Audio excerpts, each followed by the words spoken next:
In here is a tragedy. Art thou player or audience? Be as it may, the end doth remain. All go on only toward death. The first words at thy left hand, a false lunacy, a madly dancing man, hearing unhearable words, drawn to a beloved's grave. And there, mayhap, true madness at last. As did this one, playing in death, find true death at the last. Killing a nameless lover, she pierced a heart rent by sorrow. Doth lie invite truth? Doth verity but wear the mask of falsehood? Oh, thou pitiful, miserable ones! Still amidst lies, though the end cometh not, wherefore yearn for death? Wilt thou attend to that beloved? Truths and lies, life, death, a game of turning white to black, and black to white.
Oh man, yet another AI fucking...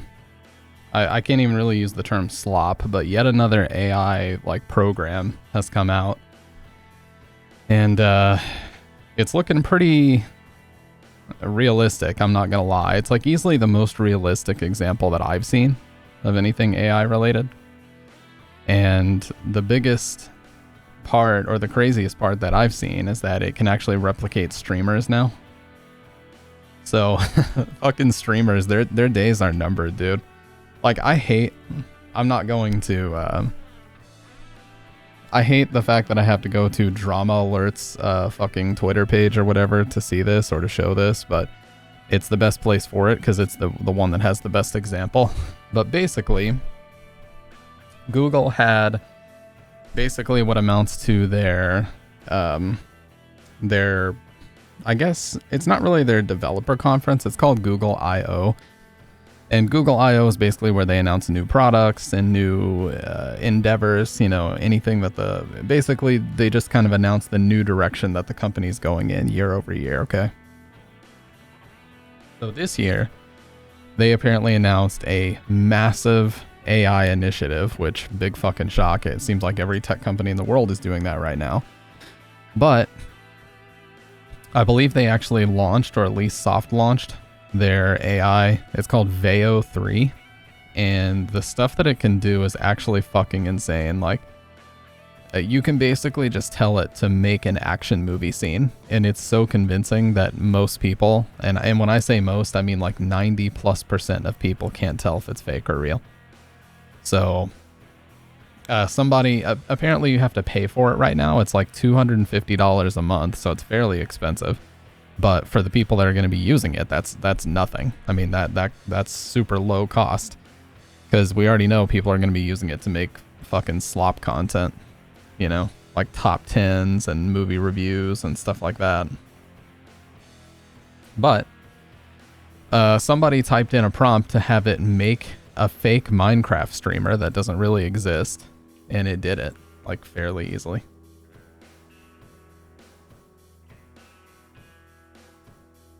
It looks like this. So this is the fake streamer that it generated. Like this dude isn't even real.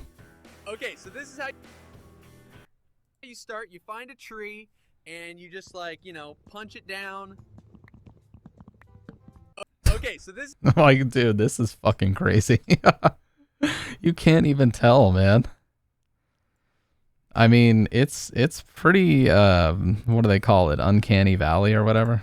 It definitely is. Like, this is how you start. You find a tree and you just, like, you know, punch it down. I like how he's super energetic, like overly energetic. It's almost like they asked it to make it in the style of like XQC, you know? So this streamer's not real. And then they made another one for Fortnite streamer. This person is also not real, but look how convincing this is. Oh my god. The only way you can tell this is fake is the actual screen. Like a lot of the on-screen elements don't make any sense, but it's pretty close. Yes! Woo! Victory Royale with a pickaxe! Like, man, this is fucking crazy. And I also think it's hilarious that in both of those clips, the SM7B is so fucking common that even in both of the AI-generated streamer clips, it looks like they're both using one. Like, good lord, dude. We've really jumped the shark when it's that popular that you ask AI to just make a streamer, you know, generate one out of thin fucking air, and it you know, makes them have one.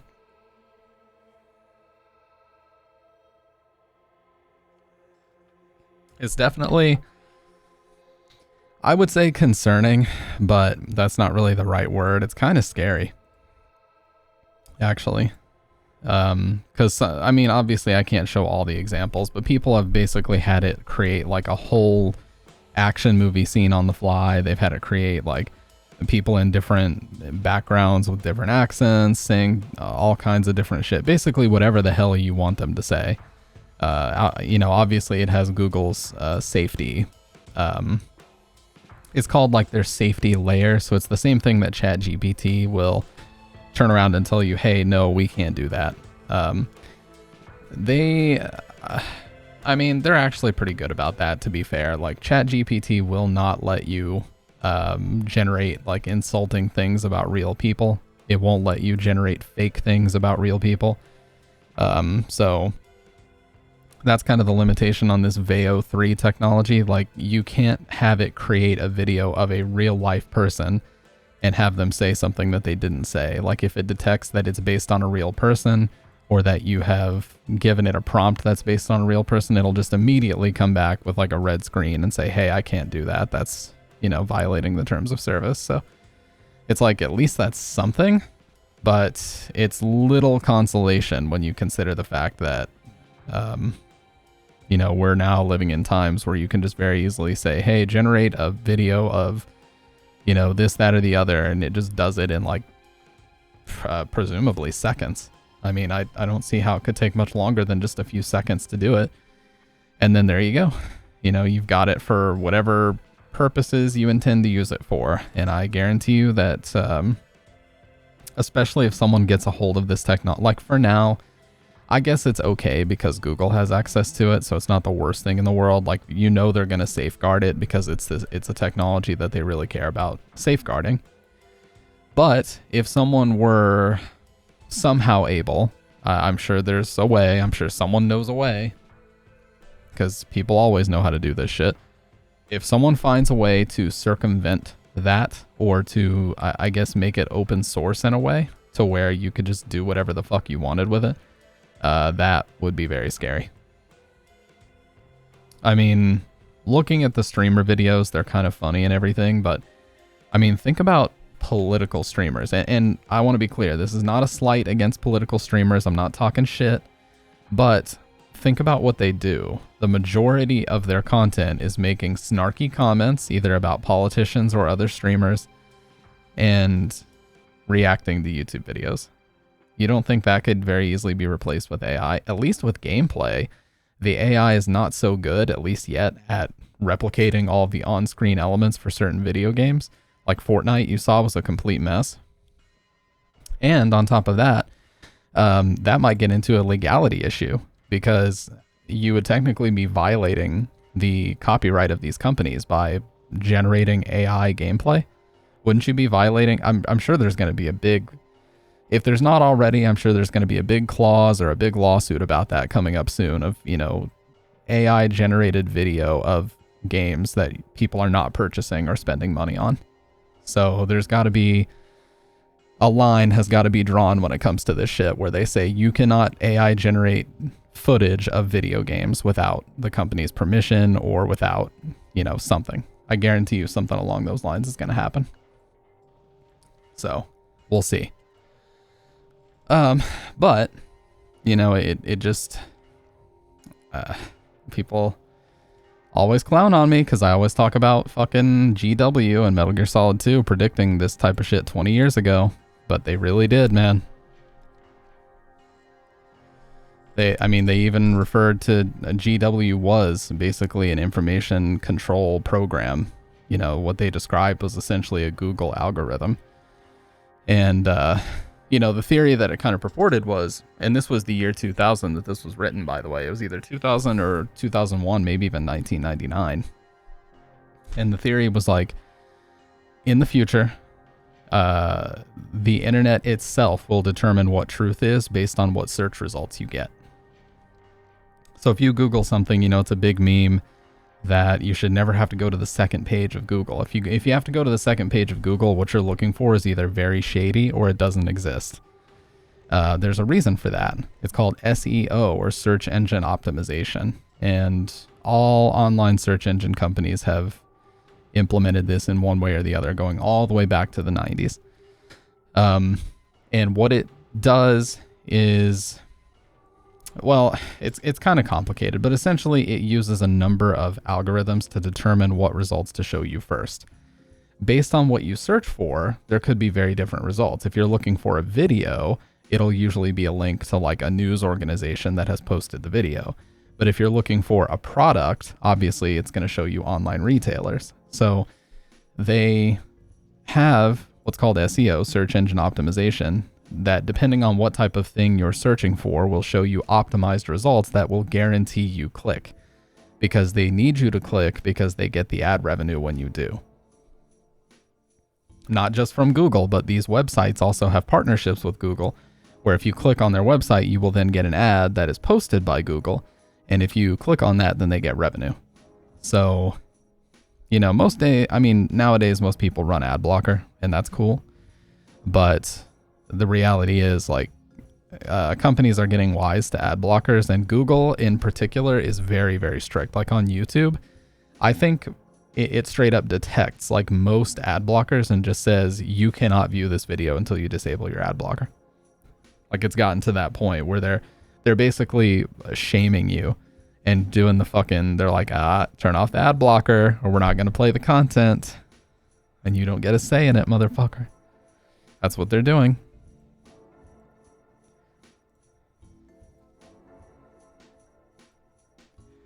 So, I mean, realistically, you have to consider, like, what is this going to be used for? And so far, the only 2 videos, like, it literally just came out today.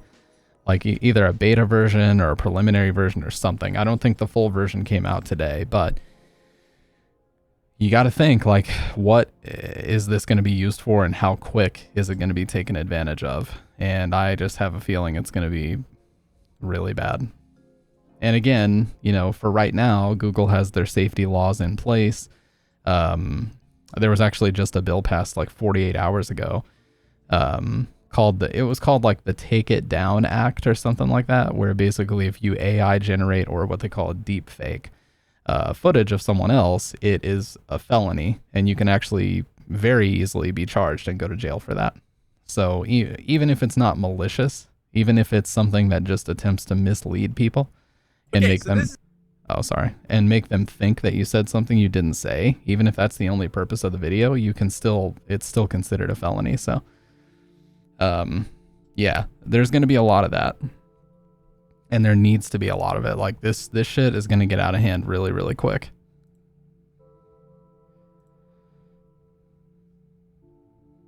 Like, almost every person talking about this video is like, the AI, this person is right. He's like, it's so insane how the AI is creating imaginary plosives into the imaginary Shure mic. Yeah, it fucking is. It has detected, you know, when you make that sound into this specific mic, because so many streamers use it, that when you ask it to AI generate a streamer, it replicates that. How crazy is that, man? I don't know, dude. I definitely think we should end this shit before it gets out of hand, but the sad reality is it might already be too late. And I don't mean that to sound dramatic, but for fuck's sake, dude, like, we're talking about AI generating streamers. Like, look at this. Just like, you know. This could very easily... Oh, what's up, Kendo? Oh, shit, sorry. What's up, Kendo? We're talking about AI generated streamers. Look, Google released a new thing called Veo 3 today. What's up, by the way? Google released a new thing called Veo 3, and it lets you, it's like the most advanced AI video service yet, and it also generates audio with the video, something that no other one has been able to do. So somebody asked it to generate an overexcited streamer playing Minecraft, and this is what it did. Okay, so this is how you start. You find a tree, and you just, like, you know, punch it down. That is not a real person. Is that not fucking crazy? Okay, so this is how you start. You find a tree, and you just, like, you know, punch it down. And then the other one they asked it to do was a guy playing Fortnite, and this is what it did. The only reason why... Oh, by the way, look, he's actually using an SM7B. You can see in his, like, face cam, because it's such a common mic that it just was like, oh, streamer, they must be using this. And it even replicates, like, the plosive sounds into the sounds. It even replicates that. The only reason you can even tell this is AI is because a lot of the on-screen elements are fucked up and, like, congealed together. Hey, what's up, Dude Core? Yeah, man, I will be playing DBD later. Wait, why is my multi-chat not working?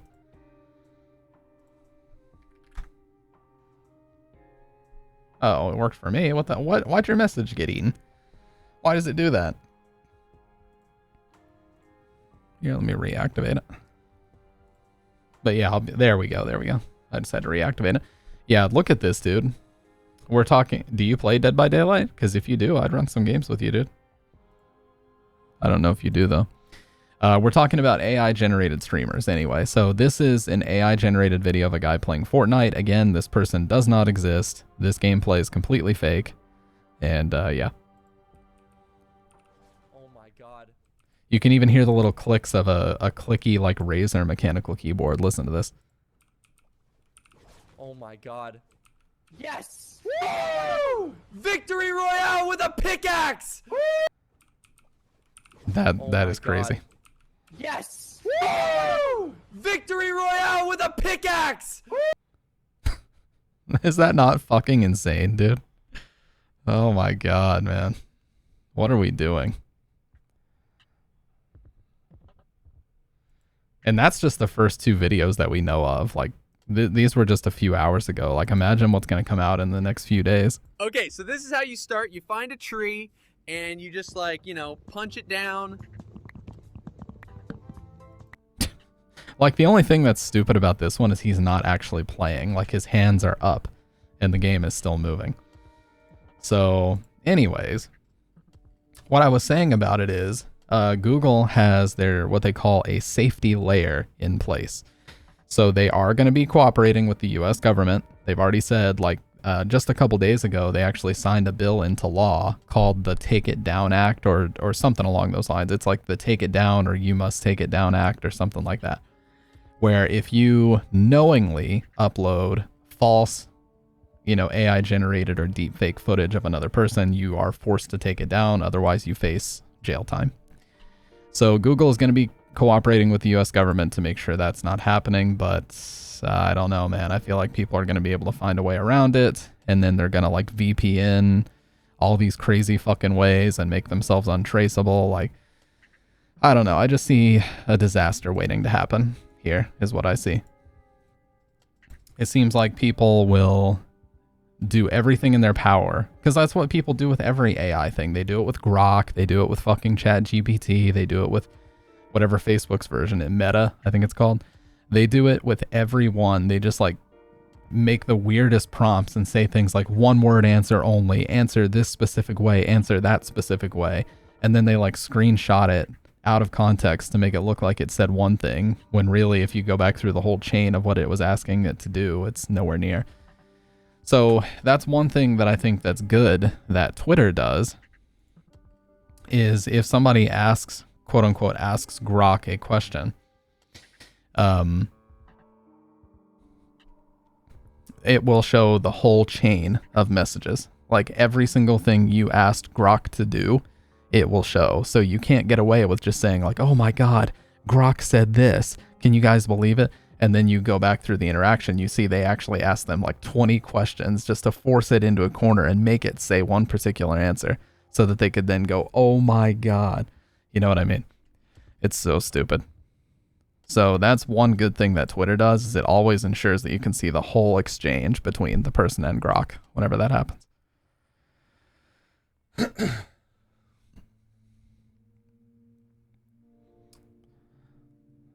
So yeah, I guess we'll see how that all turns out. I don't foresee it's going to turn out well, but oh God, man, I just think that it's getting out of hand. Like, it's really getting out of hand now. And people said, you know, it was crazy whenever that Sora, it was like Sora AI or Sora video, whatever that was, but that didn't even have audio.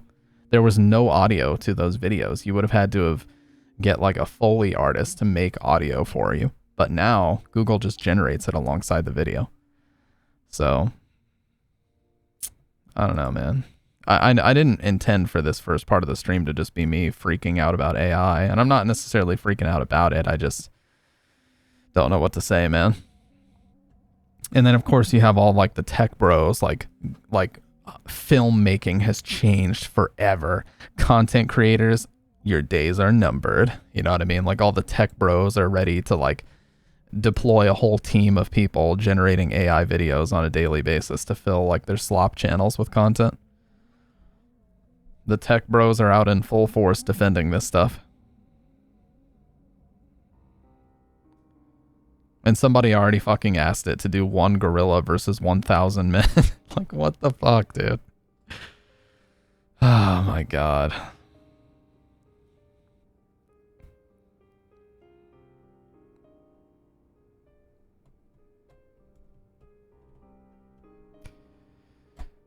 I tell you, man.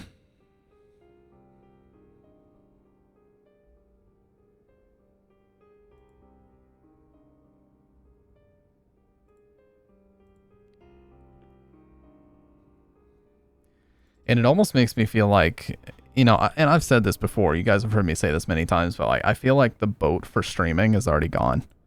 Like, if you didn't get into this, I wouldn't say you had to get into it as early as like 2010 or anything, but if you didn't get into this by maybe 2015 or 2017 at the absolute latest, I feel like it's almost too late to grow into a significant streamer. And you could make the argument, you know, Kai Cenat and you know, people that maybe blew up in the last 3-4 years, but I would say most of those people got there because they knew somebody who was already big and who did start at those times. You know, like 10 plus years ago. I don't know, man. Like, it feels like most of the large streamers right now started in 2017. Most of them. And if they didn't, they've been around forever. Like, Maximilian dude was streaming on fucking Justin TV in like 2010. So that guy has literally been around for 15 years, if not longer.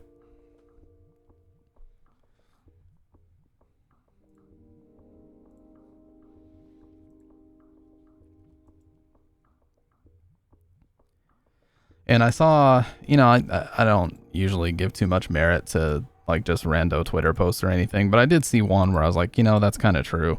Like, some person just was like fed up with the whole, you know, every other kid trying to be the next big streamer or whatever. He's like, seriously, guys, the world doesn't need another streamer. Like, go into an engineering field, go into something that's actually going to be societally useful. And I sat back and thought about it, and I was like, you know, he's actually kind of right. I'm not going to lie. He's actually kind of right.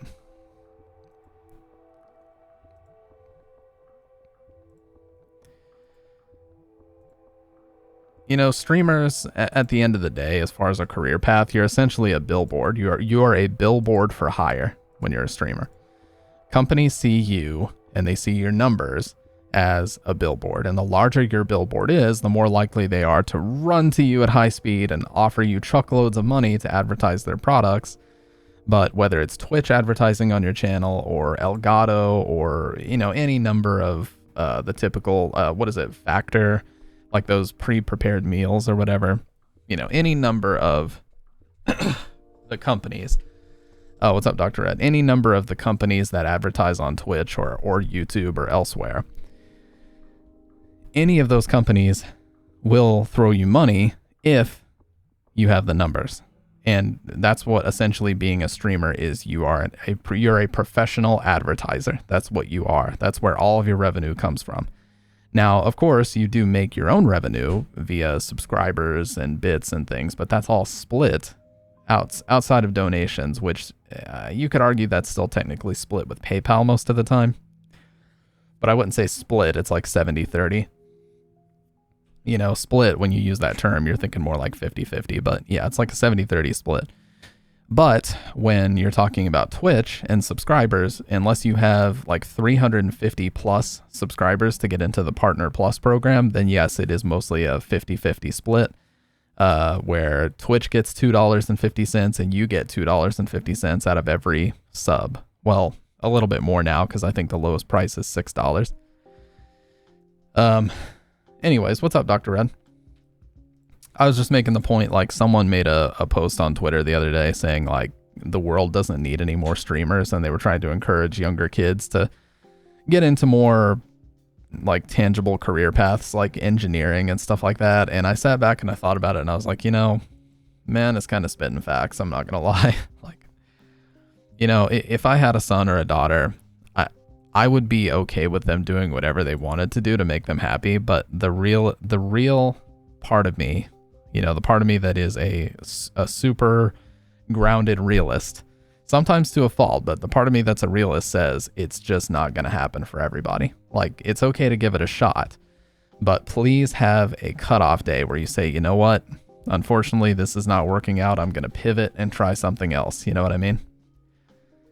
And you could say, hey, Stampede G, you're being a big fat hypocrite right now because you've streamed for X amount of years and whatever. Well, I'm not trying to do this as a career though. Like, I'm just arguing with my own thoughts. Anyway, well, I'm not trying to say that you guys are saying that. I'm just saying, you know, someone may look at it and say, well, you've been doing this for X amount of time and whatever. Yeah, but I'm not trying to do it full time.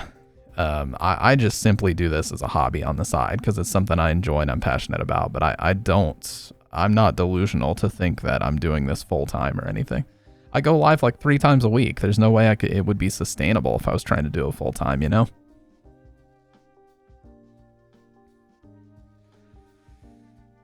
So I don't know. Did you see the AI videos, Dr. Red? We were looking at those a second ago. Google released a new AI video thing today that has audio with it, and people have already been using it to AI generate streamers. I was DMing you about that a little bit ago, but I don't know if I showed you anything. Dude, I fucking hate AI as well. I'm right there with you. And I think that we're already like treading very dangerous waters with where we're at. But at least with the old stuff, it wasn't able to generate audio. Now it can make audio alongside it. Check this out, dude. I know, I'm sorry, a couple of you guys are probably really annoyed because I've shown this like 4 times, but I'm going to show it again because it's insane.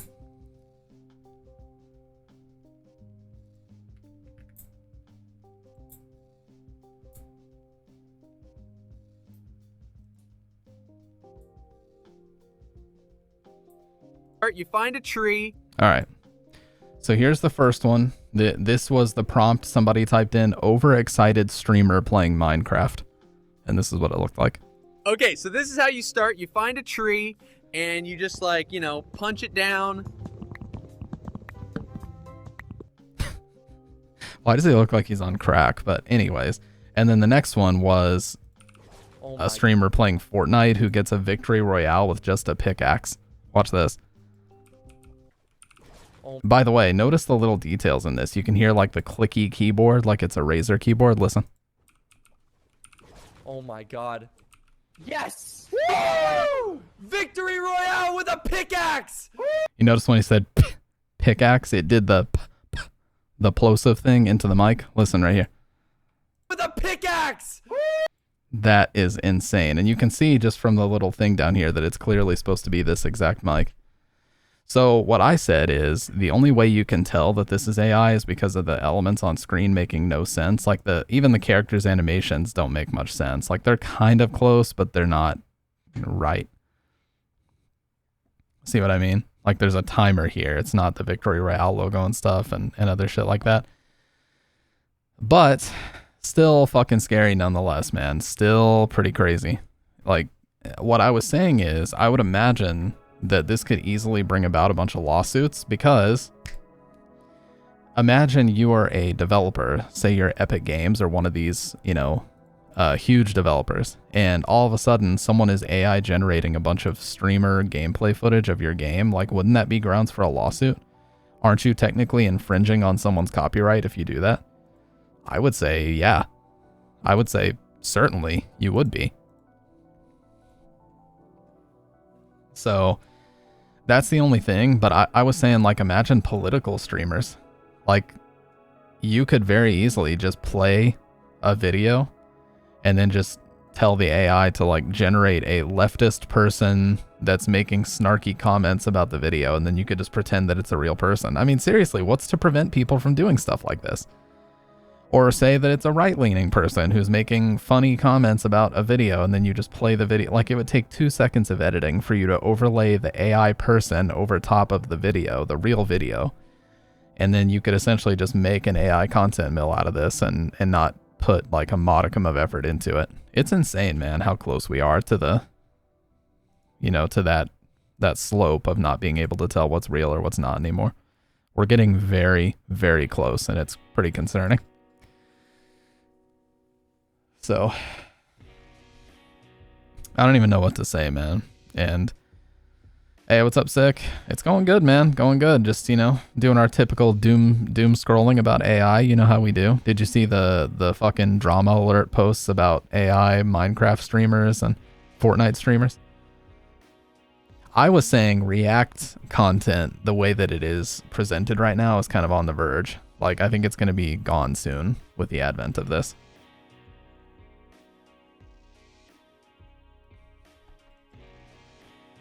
Playing some Silent Hill 3 last... Oh, hey, perfect song for it then. By the way, I'm trying out some new mic settings. The highs are boosted now, so it should sound very, very clear. Oh yeah, like when you go into the bathroom and you hear the knocking in the distance in just your left side. Yeah, dude. It's like they had that shit nailed before. Remember that meme that everybody was sending around where it's like somebody knocks on your door and everybody would take their headphones off because they're like, what? Somebody here? They did that way back then. Like 2003, they already had that shit figured out. Yeah.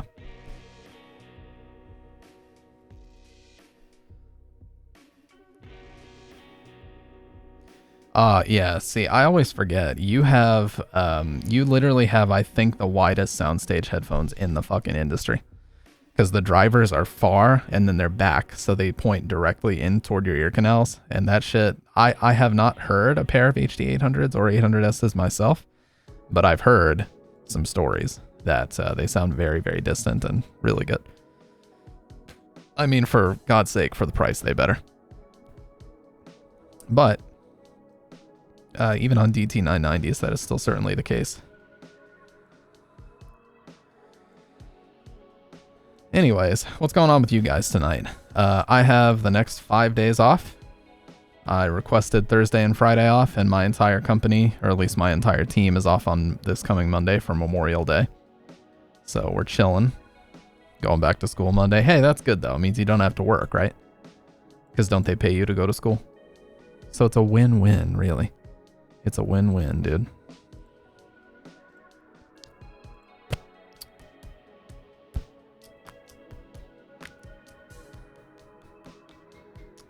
Nice, dude. That's good. $700 a week. If we're just going to school, that's good money. That's solid.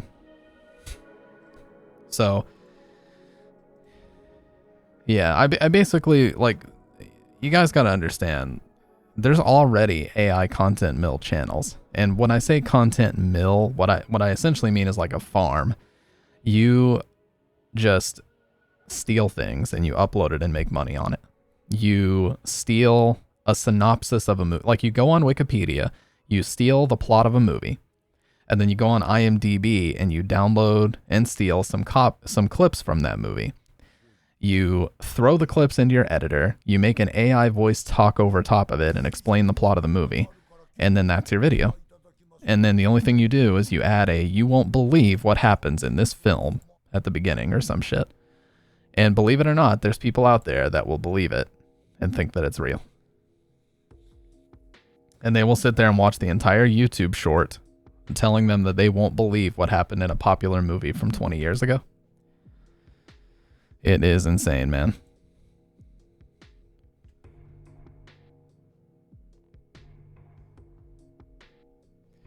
And it's especially crazy with things like Joe Rogan, because Joe Rogan has thousands and thousands and thousands of hours of him talking on the internet.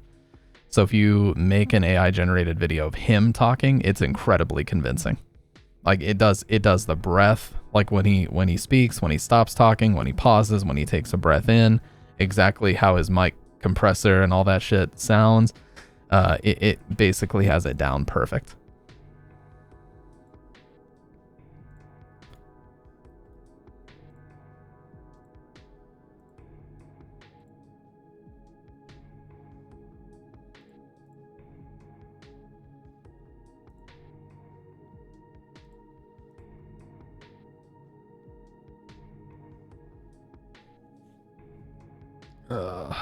So I don't know. Quebblecop has his own AI. I'm just tired of the term, even just the term AI. I'm so fucking exhausted of it, man. Seriously. So fucking exhausted of it.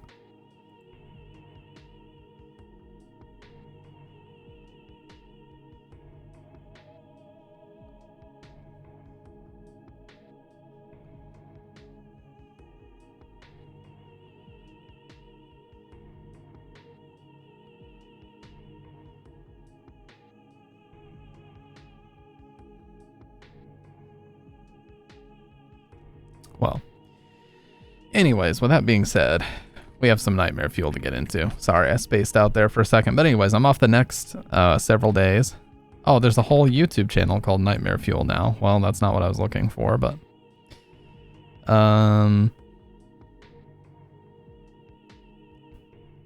Let's see. Chilling Scares, I think, uploaded a really good video. I love this guy's channel so much, man. Yes. Just looking at this. 5 most disturbing 4chan threads and 10 disturbing internet rabbit holes explained. Let's fucking go. This is exactly what I needed tonight, you know? Sit back, watch some fucking Nightmare Fuel, and then maybe potentially play some DBD later on. But this is the crux of what I've been waiting to do all week. Let's get into it. Oh, gotta move myself down right there. There we go. All right, 10 disturbing internet rabbit holes explained. Back in the early 90s, a mysterious phone number started popping up on billboards and newspaper ads across North America. It was a vanity number that spelled out 1-800-GOLF-TIP. Seeing this, most people assumed that it was an innocent golf tips helpline or something of the sort. However, that couldn't have been further from the truth. When someone did call the number, they were greeted by the sound of a person breathing into his microphone. This was then quickly followed by the same person counting off numbers 1 through 10. Oh, sorry about this, by the way. I moved my camera, so I have to recenter here.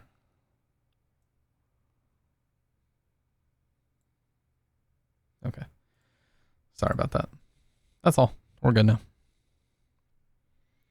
10 in an Indian or Middle Eastern accent over and over again. 1, 2, 3, 4, 5, 6, 7, 8, 9, 10. 1, 2, 3, 4, 5, 6, 7, 8, 9, 10. 1, 2. This sequence kept repeating for minutes on end, leaving many people confused and prompting them to hang up. 2, 3, 4, 5. However, this counting didn't last forever.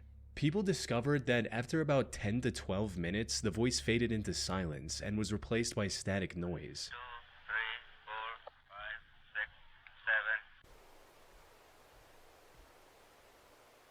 6, 7. That seemed kind of fake.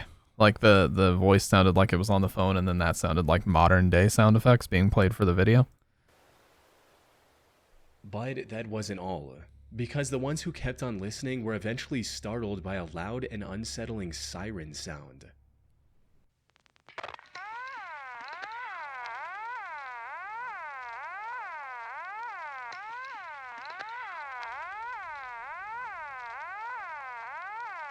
Kind of hot beat, I'm not gonna lie. They need to sample that and put it in the newest Trippie Red song. Not only was this extremely creepy, it also left the listener with many unanswered questions, like what was the purpose of this strange counting? And why would anyone pay money to advertise this number in the first place? Over the next few years, the 1-800-GOLF-TIP number became a modern folktale of sorts. People heard about it through word of mouth, dialed it out of curiosity, and were all met with the same eerie voice. This phenomenon was widespread enough to become one of the earliest internet rabbit holes, as I found mentions of the number dating as Oh wow, 2003. Was widespread enough to become one of the earliest internet rabbit holes. R.E. Buh? Nobody knows about it, and that's the problem. CBC has no advertising budget, and the kids these days don't realize how cool it is to have some crazy guy with one shoe on drone off lists of things. What? They don't realize that Finkelman's 45s is the 1-800-GOLF tip for the new generation. Oh, he's just referencing. I was like, what the hell does this have to do with the golf tip line? Yeah, Resident Evil 1-800-GOLF tip. It's the new game, dude. Holes, as I found mentions of the number dating as far back as 2003. However, the complete lack of information gave rise to a flood of theories attempting to explain the mystery, including one which speculated if 1-800-GOLF tip had something to do with number stations, which, for those who don't know, are shortwave radio broadcasts of unknown origin.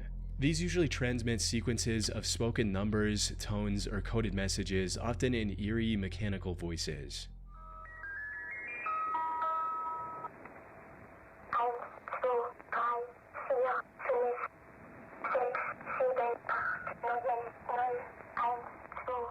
Many believe they're used by governments to send encrypted instructions to spies in the field. So, according to this theory, the 1-800-GOLF tip number served a similar purpose. Another theory that many came up with was that this number was a part of a marketing campaign, probably to gather working phone numbers for telemarketing later or as a social. That I would believe. You guys may not know how fucking vast these like number capture scammers are, but they will call, like, they have these automated phone systems where they'll call like hundreds if not thousands of numbers every single day just to capture them, and then they just basically take down which ones actually answer and which ones don't, and then those are the ones that they target for the scams. So it could definitely have been something like that. Of a marketing campaign, probably to gather working phone numbers for telemarketing later or as a social experiment to generate hype for an upcoming product. However, none of these theories hold up to scrutiny. For starters, if number stations are indeed used to transmit instructions to spies, their entire purpose is to deliver messages anonymously, leaving no trace of who received them. A purpose that's negated completely if the receiver had to call a phone number that could potentially be traced back to them. On the other hand, the marketing and number collection theories don't hold much weight either. There are far more effective ways to achieve both goals without depending on an unlikely chance of the numbers spreading through word of mouth and attracting calls from curious people. Ultimately, despite many attempts at uncovering the truth, 1-800-GOLF-TIP remained a mystery for nearly 3 decades. That is, until a Reddit user took it upon himself to fucking Reddit user. You know, they joke about RBI, r/RBI, which is the Reddit Bureau of Investigation, but I tell you, dude, these motherfuckers have uncovered some crazy stuff. They really have. Mystery for nearly 3 decades. That is, until a Reddit user took it upon himself to get to the bottom of it. He spent over 4 years combing through the available leads and gathering personal anecdotes from people who remembered calling this number in their childhood. And as it turns out, the 1-800-GOLF-TIP rabbit hole wasn't a viral hoax or a disturbing conspiracy. Instead, it was the result of a simple mistake. You see, back in 1994, the Professional Golfers Association, or PGA, was touring across North America. And in an effort to promote the sport, they set up billboards and purchased ad space in newspapers, listing their golf tip line 1-800-GOLF-TIP. However, this line was only meant to be active for 2 days, as evident from this 1994 ad in the Tampa Tribune, which reads, there it is. Golfers nationwide can receive golf tips today and Sunday via a toll-free instruction hotline presented by the PGA of America and USA Today. The hotline, featuring nearly 100 PGA members, is being offered in conjunction. So my guess would be the 2 days expired, and then basically whatever bought up the same phone number and just started broadcasting whatever the fuck on it, or whoever and whatever. And that's why all the weird, pre-recorded sounds. Oh, my bad. For the Tommy Armour PGA Teaching and Coaching Summit in New Orleans. Call 800-GOLF-TIP. Following the campaign, billboards in low-traffic areas that never received a new ad ended up staying up far longer than intended. However, by then, the tip line was replaced by a placeholder test message from the phone company. As for the disturbing siren sound at the end, it was just one of the many pre-recorded tones phone companies used to signal that the call hadn't reached its intended destination. In the end, 1-800-GOLF-TIP wasn't a covert spy line or a clever marketing ploy. It was simply the byproduct of a phone company forgetting to disconnect a test number. And while the truth isn't as thrilling as some might have hoped, it brought closure to those who spent nearly 30 years chasing the mystery. That's really interesting, but I guarantee you that explanation's not enough for some Redditors, because you know how some Redditors are just, they believe what they believe and no like they probably are already accusing the Reddit user that found all this out. They're probably already accusing him of like working with the government, and they're like, oh, that's exactly what someone who set up a government spy line would say, dude. I don't believe you. I need proof. Show your license, show your social security number, dude. Sometimes it's just not enough for those people. User 927. On August 4th, 2006, AOL, which was an early search engine like Google, released a text file on its website containing 20 million search queries from its users. These queries were collected from over 650,000 users and spanned a period of about 3 months. Whether this release was intentional or simply a private file mistakenly made public. Oh my god. Sorry to keep pausing, but this brings back so many fucking memories. Good lord. Wow. Such an old browser, dude. That's not even Windows XP. That looks like Windows ME or something. It's either Windows 98 or Windows ME. Holy shit, that's old. Remains unclear. The user's actual names were replaced with anonymous filler numbers starting at 1, so like user 34 or user 152, but based solely on each user's searches, you could usually still find out a lot about Oh them. no. What are these fucking websites, dude? AsianSexyGoddess.com, BestAsianCompany.com. Oh my. Mistakenly made public remains unclear. The user's actual names were replaced with anonymous filler numbers starting at 1, so like user I saw another really sus one. 34 or user 152, but based solely on each Yeah, TabyCummings.com. Oh no, dude. They just exposed their entire user base as gooners. user's searches, you could usually still find out a lot about them. The company did apologize and remove the file 3 days later, but it was already too late. Oh, I thought it was intentional. Thousands of people had already copied the file and began combing through it out of curiosity. And while most of the searches were exactly what you'd expect, like users looking for restaurant recommendations, planning vacations, or searching for medical symptoms, user 927's search history stood out from the rest for just how shockingly disturbing it was. It started off What? I was gonna say disturbing. history stood out from the rest for just how shocking He watched the Budweiser Clydesdale video. He looked for Fall Out Boy Sugar We're Going Down Swinging. Badmovieclub.typepad.com. Dirty Little Secret music video by All American Rejects. it was. It started off quite normal, with user 927 looking up songs from various artists. There were also some medical queries, such as the time it takes for a broken leg to heal and fungal infections, as well as numerous searches on different types of flowers. But it didn't take long for user 927 searches to shift into the realm of deeply inappropriate and not safe for work. Now, due to the explicit nature of these searches, I can't share them on YouTube, but just note that many of them were deeply unsettling and painted a troubling picture of the user behind them. However, this was only the beginning. As the weeks went on, user 927 searches grew darker, more specific, and far more disturbing. It went from looking up questionable stuff to searching for straight up illegal and harmful material. The unsettling nature of user 927's search history sparked widespread discussion and concern across the internet, even inspiring an off-Broadway play which delved into Dude, imagine you are this person and you know, just looking at the search history, that it's you. You would be shitting bricks at the fact that this got put out there. themes of Because given how terminally online this person clearly was, even back then, I bet they knew. stalking, privacy, and the implications of our digital footprints. Despite their infamy, however, user 927 was never identified. All we know is that they were likely from Colorado based on a single search from the state's official government website. It's also likely that these searches were made on a shared family computer, since they often flip-flopped between wholesome searches and illegal not safe for work searches. Apart from that, the identity of user 927 remains a mystery to this day. That's fucking crazy. Google Translate anomalies. Near the end of 2017, a few users on 4chan noticed a bizarre phenomenon with Google Translate, where typing in incoherent and broken strings of characters led to eerily normal-sounding responses. For instance, typing the letter O and P repeatedly resulted in Google Translate telling the user to click on the image to view more. Similarly, using P and S instead produced something that resembled a snippet from an email. Now, it would have been easy to write it off as a coincidence. How do people find this stuff, man? Random characters accidentally forming something familiar, but as more people tested it, the more weirdly consistent the outputs became. Like the Translate app telling the user to go ahead and ask any questions they might have. Or in some instances, telling them that they have a chronic disease, a tendency to be infected with the virus, and that they will have a lot of pain. How could a nonsensical mix of characters produce such specific and sometimes threatening translations?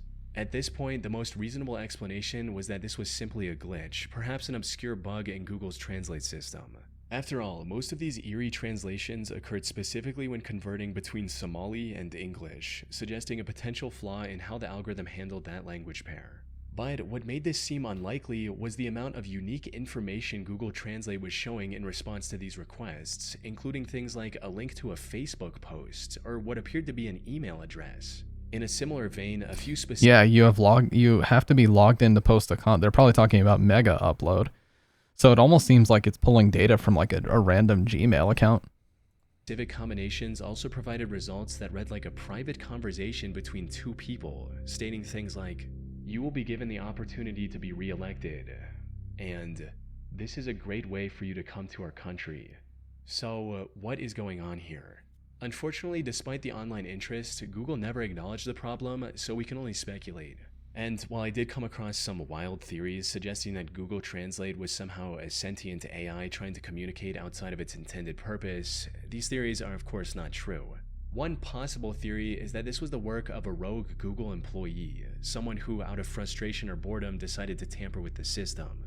Maybe they were trying to degrade the app's quality out of spite, or perhaps they simply wanted to leave behind a hidden Easter egg for others to discover. However, someone risking their lucrative career at Google for something this uneventful and niche is fairly hard to justify. Good point. From everything I've seen, the most plausible explanation is still the one mentioned earlier, that all of this was just a glitch or an overlooked bug in the system.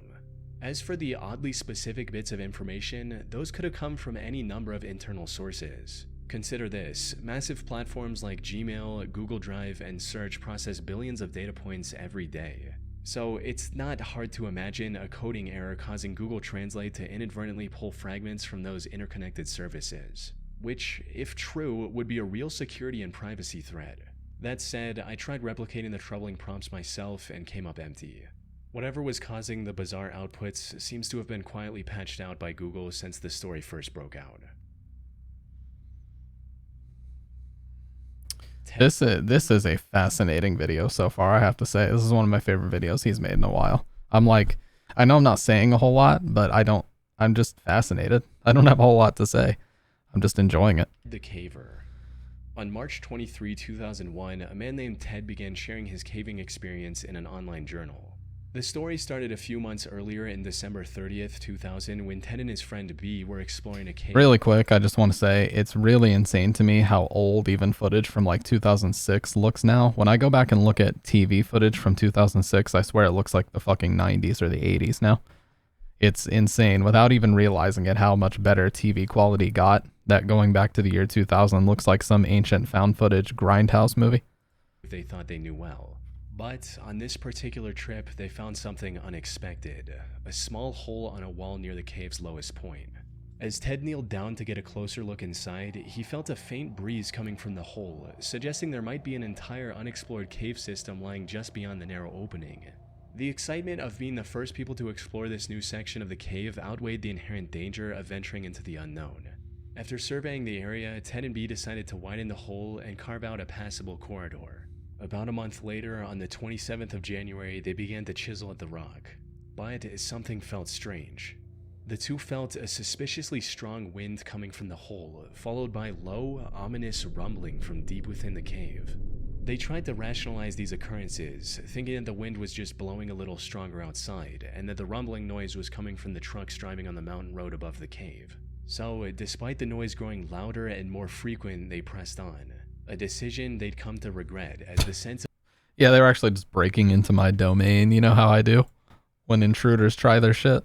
...of unease kept getting worse, fueled by a series of increasingly disturbing occurrences, like this dog looking sussy and wide. I'm sorry. Dog becoming agitated as soon as it reached the cave and refused to go anywhere near the hole, or the two hearing what Ted described as the most terrible scream he has ever heard from the hole, lasting nearly 10 seconds. Once the hole was big enough, Ted crawled through to the other side, only to be met by a massive, unnaturally round boulder sitting in the center of a small chamber. There were also hieroglyph-like drawings on the walls depicting people standing around a strange symbol. He took photos on his disposable Polaroid camera and came back. But when he tried to develop those pictures later that day, every photo he took of the round rock and its surroundings came out completely blank.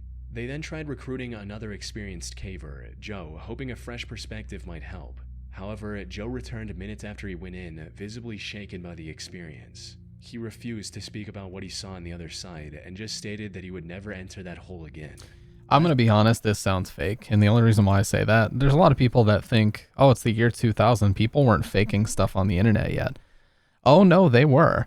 A perfect example is a whole year before this. You guys know the band Slipknot, surely.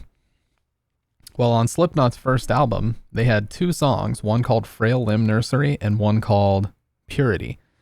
And Frail Limb Nursery actually sampled an audio clip from another fake, like horror-esque website in the year 1999 about, it was basically about a fake town, and it had all these fictional characters. And the story was that a girl got kidnapped and kept inside of a box. And they sampled a piece of audio from that website, and they actually got sued because the creator of the website came out and said, hey, you can't use that. So they admitted it was fake because it was their IP. So yes, as long as the internet's been around, people have been faking shit. And so this one seems to be sticking out to me as very, very fake. It's one of those early, like, OMG, you won't believe this paranormal stories. You know what I mean? Left with no other choice, Ted decided to explore the new area himself. But as soon as he reached the other side, he began hearing the rock scraping sound again. He panicked and ran for the exit, only to see the round rock in a different position than it originally was. As he crawled through the hole, a nauseating stench began to fill the cave. Then, just as he and B reached the entrance, something tugged on their rope. In a panic, B slashed it with his knife, sending whatever was climbing up crashing back into the darkness. Yet, their story doesn't end there. In his May 19th, 2001 update, Ted talked about their plans to go back fully equipped, to solve the mystery and capture definitive proof of the insides with photos And let me guess, this time, nothing was there. and video footage. However, the updates never came, leaving readers to wonder what happened to Ted and B. Now, I should mention that back then, many online communities were skeptical about the authenticity of this story and internet rabbit hole. However, the irregular updates and accompanying photos were convincing enough to make many believe the story was real. But the story was completely fake. Back then, internet creepypastas, or fake horror stories presented as true, weren't really a thing, or at least weren't very common. Many people had no reason not to believe this story. Nowadays, the Ted the Caver story is often referred to as the internet's first creepypasta.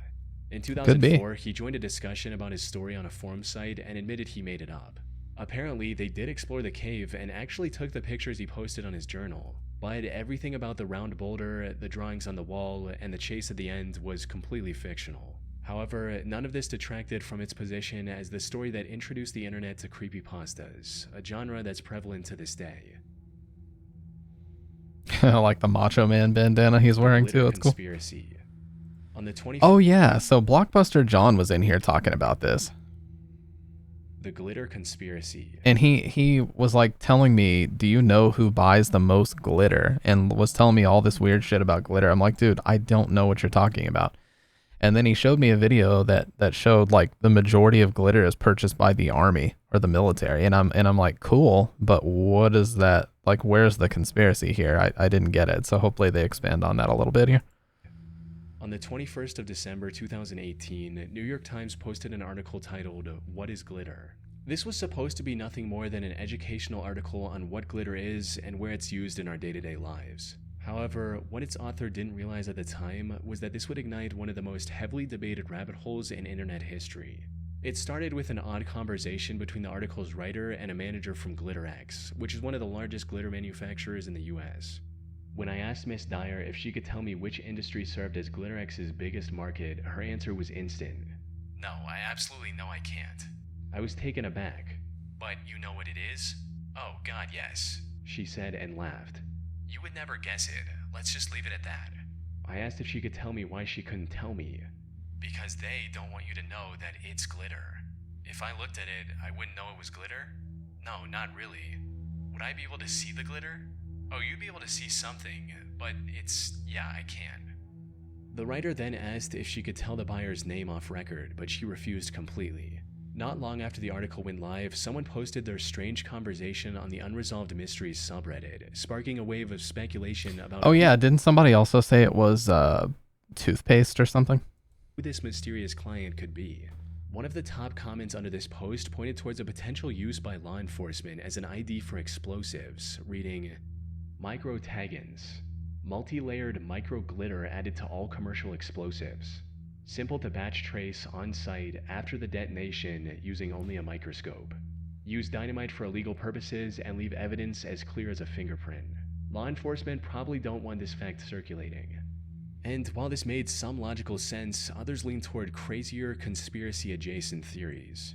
Like, this one user claimed that the government spreads glitter on beaches to increase their sparkle and by extension attract more tourists. A few people also I did, sick boy. I also got the Resident Evil chapter that has Rebecca, Ada, and Wesker. suggested that the mystery buyer could be the US military, since glitter's reflective properties might make it useful for camouflaging equipment by deflecting radar signals. One user proposed a more unsettling theory that GlitterX's biggest client could be a toothpaste company using glitter to create the illusion of sparkling clean teeth. While the idea sounds absurd at first, it's not entirely out of the realm of possibility given how common microplastics are in personal care products. However, none of these theories hold much merit. Microplastics in personal care products, including toothpaste, were banned back in July 2017, over a year before the New York Times interview. Ah, yes, because a product being banned definitely means that people stop using it immediately, right? Sure. Contract theory is also completely detached from the truth. In reality, the radar-absorbing coating used for fighter jets is made from iron and ferrite, not shiny plastics. So, while these theories were fascinating to sift through, none of them actually answered the one question that started it all. Who was buying all the glitter? This remained a mystery for almost an entire year before someone managed to uncover the truth. On the 8th of November 2019, the Endless Thread podcast dropped an episode titled The Great Glitter Mystery, and this had the answer people were looking for. Apparently, the answer was boat manufacturers. This might sound odd at first, but it actually makes a lot of sense when you consider the shimmering, reflective paint used on many newer boats. But why was she so secretive about it? She acted like it was a conspiracy and that she wasn't able to say anything. Why was she being all fucking secretive about this? This is such a mundane answer. As for why GlitterX might be so secretive about the identity of their biggest client, one plausible reason could be environmental concerns. Glitter, especially the traditional kind made from microplastics, has been heavily criticized for its contribution to pollution, particularly in oceans where it can be harmful to marine life. Okay. So if it came out that companies were using it in boat paint and releasing untold amounts of microplastics into the ocean, it could spark public backlash or calls for regulation. In the end, the truth behind the glitter conspiracy was a lot more mundane than secret military contracts or explosive detection, leaving many to express their disappointment online. Wow. Look at this Redditor, dude. Typical Reddit moment. Can't someone just hack their database and find their files and see who their, spelled incorrectly, biggest client is? Reddit, dude. It's something else. Polybius. Polybius is the name of a rumored arcade game that had a limited release in 1981 and has since been lost to time. As the story goes, a single cabinet of the game was installed in a random arcade in Portland, Oregon in 1981. The cabinet was plain without any fancy graphics on the side. Oh, by the way, sick boy, do you play DBD? Would you be down? Because I actually have a good IRL friend of mine who's really into the game, and he might play with us as well. So that might be fun to run like a 2 or 3 stack if Dude Core's also going to play. The gameplay was described as weird and puzzle-like with action elements. This gameplay is also rumored to be surprisingly addictive. There are reports of teens spending hours playing this game, to the point of getting dizzy and even fainting. However, there were also several claims suggesting that the dizziness and fainting were actually side effects of government-led mind control experiments conducted through the game. You see, according to the myth, men dressed in black suits would regularly visit the arcade, not to play Polybius, but to collect data from the machine, like on behalf of the CIA or some other 3-letter agency. The cabinet also reportedly remained in arcades for only a brief period before mysteriously disappearing without a trace. This mix of addictive gameplay, side effects like amnesia and nightmares, combined with the alleged Men in Black sightings, cemented Polybius in urban legend history. But here's the thing, there's no concrete proof the game ever actually existed. Yeah, I think Ashen's made a video about Polybius, and I think even AVG and or Cinemassacre did. And they got into a bunch of hot water because they stole like all their information from one lady that wrote an article about it. Official records, no contemporary newspaper articles, you hate to see nothing verifiable from 1981 mentions it. The only, quote, real evidence of its existence is this screenshot of the title screen, which looks a bit too advanced for its era, and this grainy black and white picture of an allegedly real Polybius cabinet. The high noise, overblown exposure, and overall low resolution makes it near impossible to extract any details. However, given the overall shape of the cabinet, this was likely a repurposed Namco cabinet with its stickers removed. And even if these images are real, there are no sources dating back to the 1980s that could verify their authenticity. In fact, from what I was able to find, one of the earliest mentions of Polybius in any gaming magazine or website was in the year 2000 on a website called coinop.org. The legend did become widespread enough to inspire enthusiasts into building their own real-life Polybius arcade cabinets. However, I wasn't able to find a single piece of evidence matching its original description. So, where did the story come from? It's likely a fascinating case of collective memory blending fact and fiction. As a comment on Reddit noted, Polybius wasn't real, but it was inspired by stories of surreal 80s vector games, people playing arcade games for too long and getting sick, and teens doing shady things that resulted in authorities coming into arcades.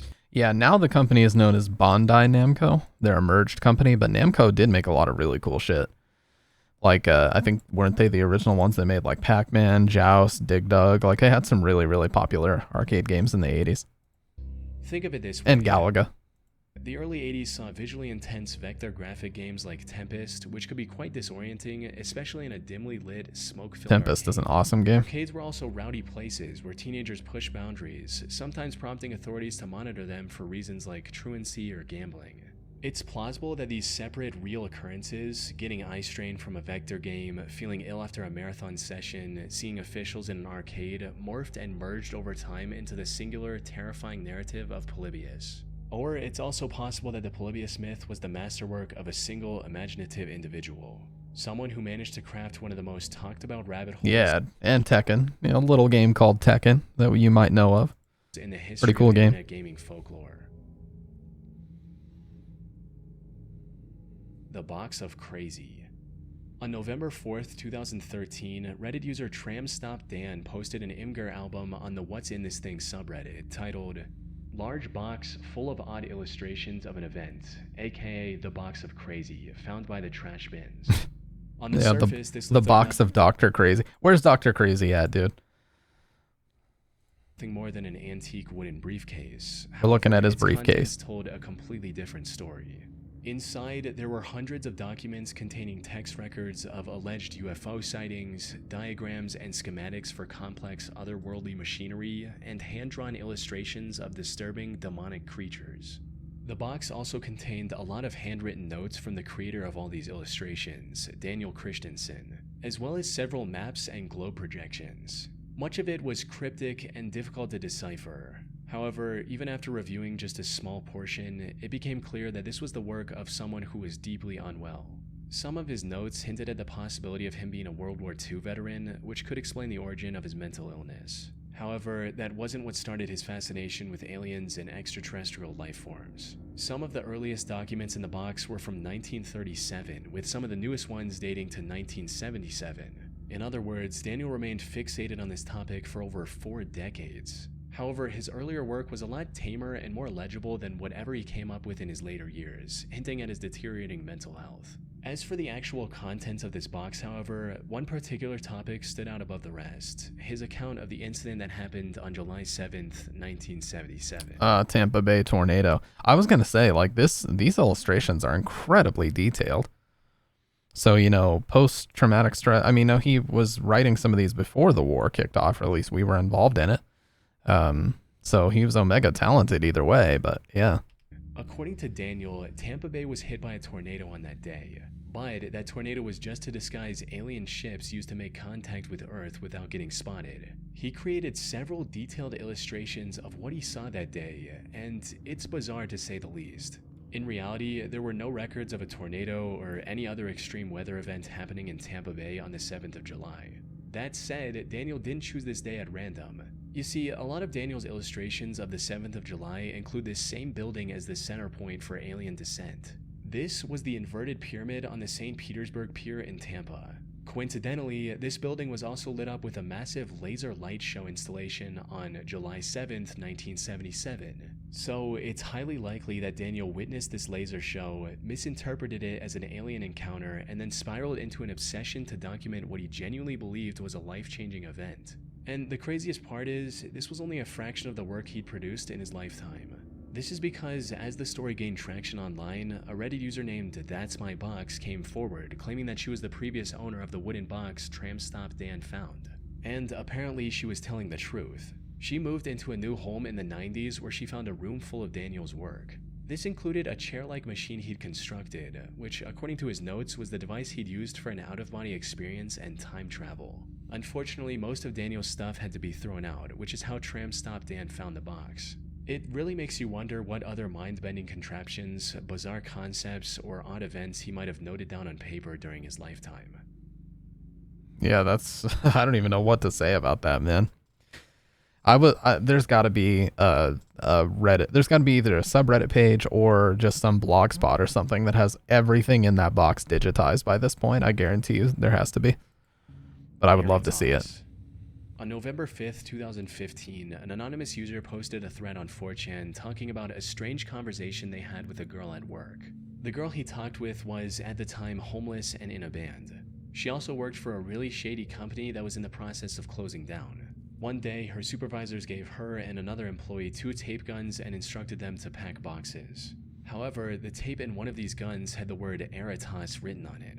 When she inquired about this word, her coworker told her to get rid of the tape gun and to not mention the word to any of the supervisors. Apparently, he used to work in IT, and one of his jobs was to flag employees who searched this term so they could be fired. The OP was curious about what Eritas meant. However, this was also the first time other 4chan users had encountered the word, so they couldn't offer much help in figuring out what it meant either. But then a month later, on December 19th, another anonymous user brought up Eritas again, hinting that it was some HR-related computer program. But this time, the OP received an answer, which defined Eritas as a program that allows some specific third-party company unconditional access to employee information. This reply also mentioned major brands like UPS, Unilever, and Ecolab. About one more month later, on January 25th, a user on the music board talked about wanting to make music from obscure YouTube videos. They also included a list of video links they were interested in. The second of these links led to a video titled, "YouTube is monitoring and controlling my with the America Online logo too. That's interesting. life," that was posted just 2 days before the 4chan post. The owner of the channel that posted this video, Chronos for Life Jurassic Park, believed that he was being targeted by Eritas. This, along with a now-deleted Q&A video Chronos posted later, gave people a clearer picture of Eritas' true nature. Eritas, as many came to understand it, was a mass surveillance and censorship software allegedly used by powerful entities to securely monitor the public. What made Eritas so terrifyingly effective was its ability to erase its own existence. It would detect any time someone mentioned it across the internet and remove that reference without a trace. Dude, Chronos this even is crazy. Yeah, this gets into... I'm just gonna let it play. Posted a video titled "Here Goes Nothing" as bait for Eritas, hoping the advanced algorithm would target and delete the video, thereby proving it was real. But that wasn't all. Turning on captions revealed that the video also had hidden messages at several points throughout its runtime. Decoding these messages led to a fake address that was listed on the profile of a band called KFC Murder Chicks. This band featured homeless girls, and surprisingly, one of them reportedly worked in a warehouse, just like the mysterious girl who told the first 4chan user about Eritas. Looking further into this band revealed a YouTube upload of one of their songs which had the word Eritas in its description as well. The channel that uploaded this video, Todd Ellsworth, also had a relatively empty Twitter account with the word. The only noteworthy post on this account was this creepy, elongated portrait of a man. By this point, many people who were following the mystery assumed that Todd and the KFC Chicks band had something to do with Eritas. Or at least they knew something about this advanced algorithm that no one else did. But when asked about it, they denied having any knowledge about the term. Unfortunately, that's where the lead stopped. Users had so much information and connection points between various groups and people. Not to be cynical, but sounding a lot like an ARG so far. But it led to nowhere. This left Eritas as just another unsolved mystery of the internet. That is until August 2020, when a YouTuber called Toxicologist managed to get an interview with a ARG. How did I know? How did I know? You guys saw it before I clicked on the video. I've never watched this video before. How the fuck did I know? You know, when you've seen hundreds of these, probably closing in on 1,000 videos over my lifetime that I've watched of things like this, I just know. person named DJ Roswell. As it turned out, Roswell was behind everything from the very beginning. He was the leader of the KFC Murder Chicks band and wanted to promote his band with an ARG. So he was the one who created the lore surrounding Eritas and every puzzle piece connecting to it. As for this unsettling image, this turned out to just be a police sketch of a horrible criminal from Hawaii that had nothing to do with the band or the ARG. Bro needs Roswell at least 5 extra years of jail time for that lipstick. What the fuck? Use this picture because it was attention grabbing. Unfortunately for Roswell, people weren't able to progress through the storyline fast enough, and many lost interest over time, giving a tragically mundane ending to the mystery of Eritas. Alan Tutorial. In June 2011, a YouTube channel called Alan Tutorial uploaded its first video called How to Leak on a Piece of Paper. This 1 minute and 15-second video didn't make any logical sense and was just a jumbled mess of random actions. You rip off a piece of paper, and you're gonna put the paper on the floor. Next thing you do is you This is the type of shit that shows up in my algorithm at 4 in the morning. No lie. the fork, and you're gonna have to run a hole inside. The channel began producing videos of obscure tutorials like teaching users how to make a windmill from household items, or how to fill a tiny bin with dirt. However, as time went on, users began to notice the mental health of the creator, Alan, begin to deteriorate.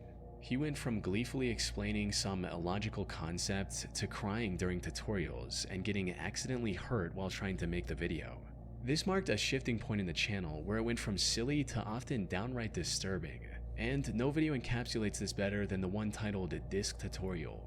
It shows the host, Alan, getting kidnapped in a truck and slipping over his own blood, all while trying to make his usual tutorial.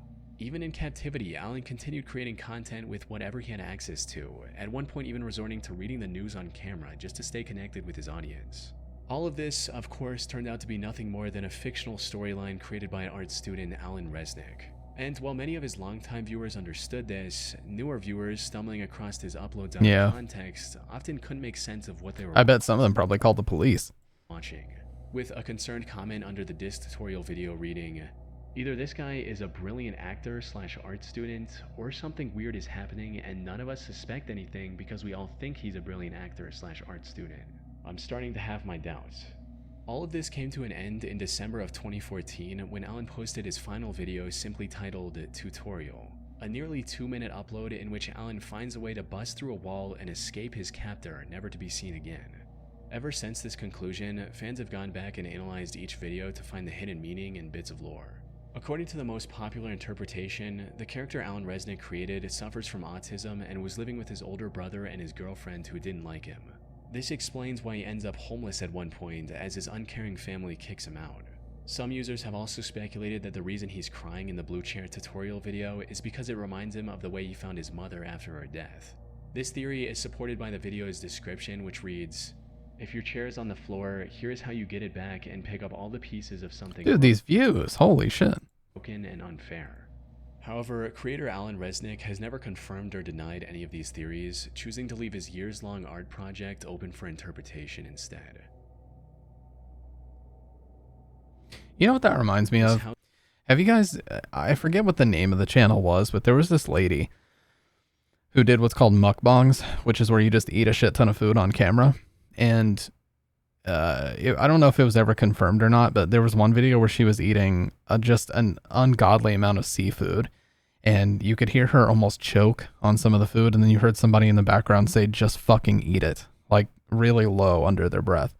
And I think her channel, like after that video, just never uploaded again. It kind of reminds me of that. Like, we don't know if there was something abusive going on there or what, but I'm pretty sure she just disappeared off the internet after that video. I'd have to look it up, but yeah, it was fucking crazy. House Has People in It. This House Has People in It is an analog horror short film that was aired on Adult Swim back in March 2016. The short is often known for just how weird and disturbing its concept is. It was directed by Alan Resnick, the creator and actor of the Alan Tutorial channel we just discussed. Though, unlike Alan Tutorial, which started off a bit lighthearted and slowly descended into absolute madness, this House Has People in It wastes no time pulling viewers into its surreal, unsettling world. It starts with the footage of someone logging into a computer and choosing a specific video to play. The footage then cuts to the CCTV feed from a house with 9 cameras, and then cuts again to the main couple, Tom and Ann, arguing about where to go for vacation. No, it's not that expensive. Orlando's expensive. All the hotels and all the... Remember when Adult Swim was actually interesting and would show stuff like this? And immediately I something do. is extremely wrong with the situation as we see a person lying on the kitchen floor while the couple ignores them completely. From there, we also see a repairman working in the basement and the son Jackson watching TV in the living room that is decorated for his birthday. We also learn that the person lying on the kitchen floor is Tom and Ann's teenage daughter, Madison. She had a fight with Ann 2 hours ago and has been lying there in anger ever since. After a few minutes, Tom tries to pick Madison up, only to make a disturbing discovery. Dead.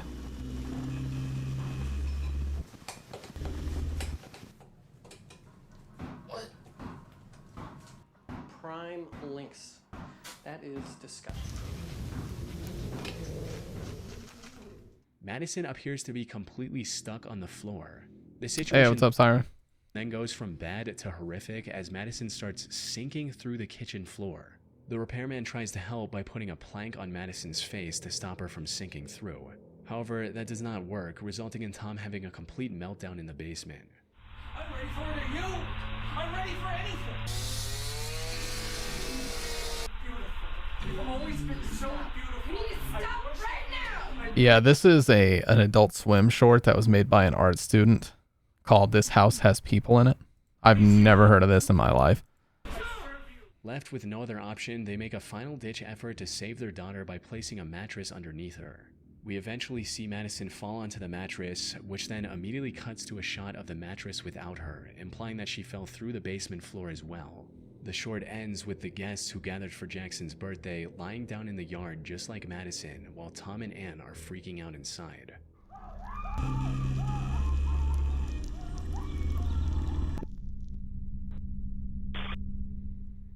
The short seems to carry a major theme of neglect that's prevalent throughout. For instance, we see Madison lie on the kitchen floor for 2 hours before Tom and Ann talk directly to her. Jackson is completely neglected by his parents. The baby doesn't have food in her bowl, and when Tom hands the baby to Grandma, she immediately sets it down, which ultimately results in her crawling out of the house. As a comment on YouTube puts it, I think the title, "This House Has People in It," is referring to this is a house, not a home. We are just people who live together, not a family. However, this was just the tip of the iceberg. You see, this short was released with a now defunct website called absurveillancesolutions.com. Visiting this site unlocked a fully functional ARG, which in turn unlocked hours of additional footage, dozens of images, and even chat logs between the family. Viewers also uncovered additional plot points hidden within the extended media, including one about a mysterious disease slowly spreading throughout the world of the film. It's so extensive that even 9 years after its release, fans still aren't sure if they've uncovered everything hidden within it. That's super cool, man. That's super, super cool. Hey, what's up, Shadow? So we just watched 10 disturbing internet rabbit holes explained, but we still have another one called 5 most disturbing 4chan threads. Gas mask. So don't worry, you haven't missed much. Ready? Part 2. Dude, I was watching this stupid fucking video a couple days ago that was like, you know, when a serious movie says the name of it versus when a superhero movie says the name of it. Like when you're going to the theater and the movie says its own name. And a guy was sitting there and it was fake, obviously, but on the screen he goes, "You know what has to be done. After all, I am the Godfather." Part 2. And then he goes, "Oh, that is cinema."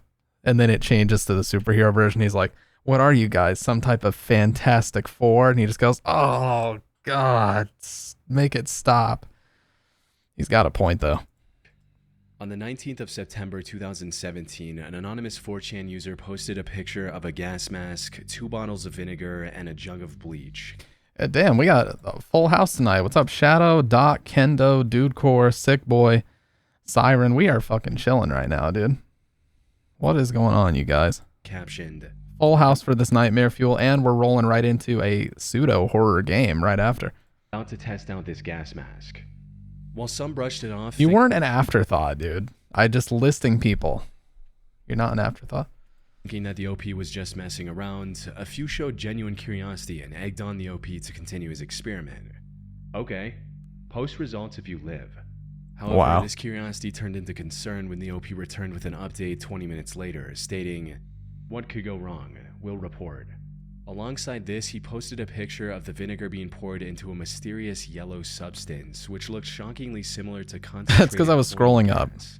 For those who don't know, chlorine gas is a deadly war chemical that was used by the German army during the First World War.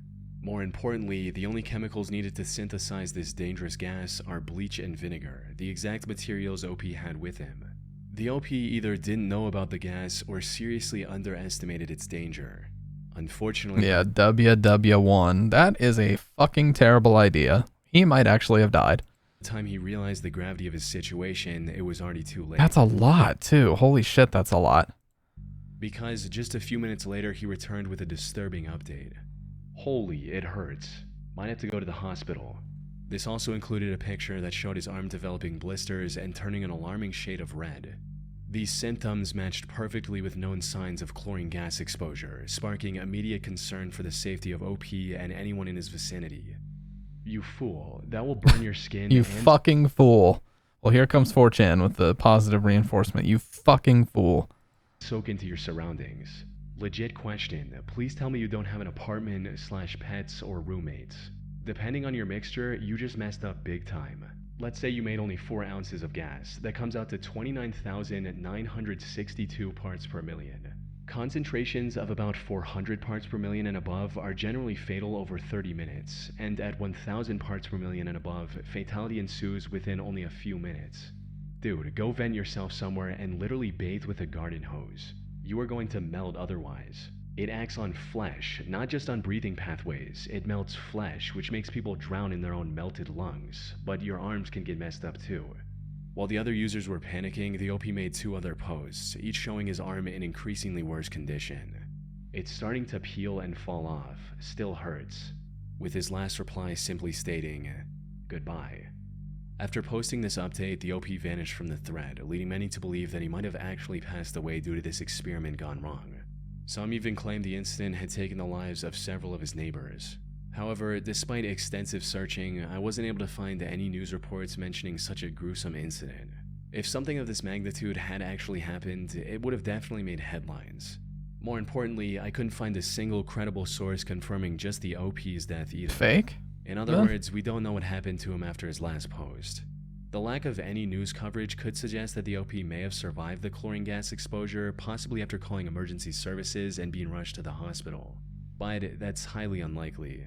Even in moderate concentration, chlorine gas can end someone's life in minutes. Yet the OP kept posting about his worsening state for over 30 minutes after creating the deadly chemical. Which brings us to the other possibility, that this whole thing was completely fake from the beginning.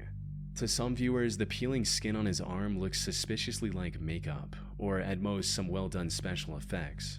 A now deleted user on Reddit even added a personal anecdote to back this theory, stating, "I have a face mask exfoliator that goes on wet and looks pretty much the same as Anon's skin in the first pic, and peels off like the following pics. Anon? See how the skin is peeling off and shows regular skin underneath? If he was actually burned, the skin underneath would look red and or bleeding. He probably just grabbed one of his girlfriend's exfoliators and slapped it on because it looked red enough to fool people." If the whole thing was staged, it would also explain some of the strange behavior. Reddit at it again. Things like, why did he stay in the bathroom with the hazardous gas for so long instead of rushing out immediately? And how was he able to endure the excruciating pain he must have been in, all while Yeah, taking 4chan user having a girlfriend, or a Reddit user having a girlfriend, that already makes this story have 0 credibility. framed as still pictures of his arm. However, despite all the signs suggesting it was a complete hoax, there's still no definitive way to know for sure.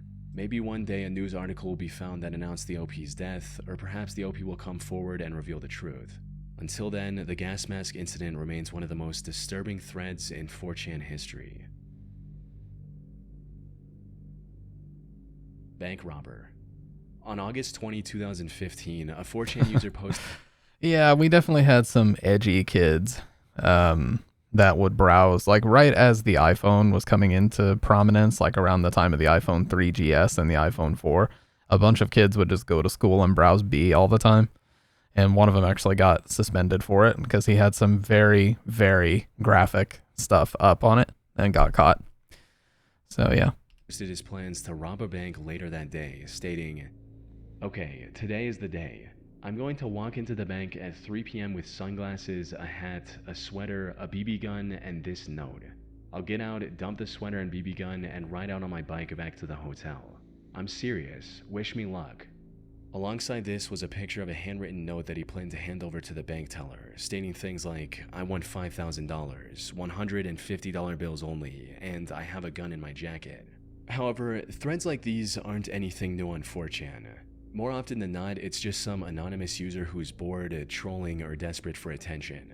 So, despite the OP's insistence on being serious about his plans, this one seemed no different. One user even recognized the OP from a previous thread where he talked about robbing the bank for $20,000 instead. Keck, is this the same guy that said he was going to rob a bank in Jacksonville? I thought you were going to get 20K. To make matters worse, the OP didn't use a VPN before, allowing someone to trace his approximate location back to Jacksonville.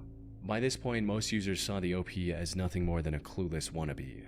However, while everyone And you know what? I bet this actually motivated him to do it even more, because he's like, well, I'll fucking show you.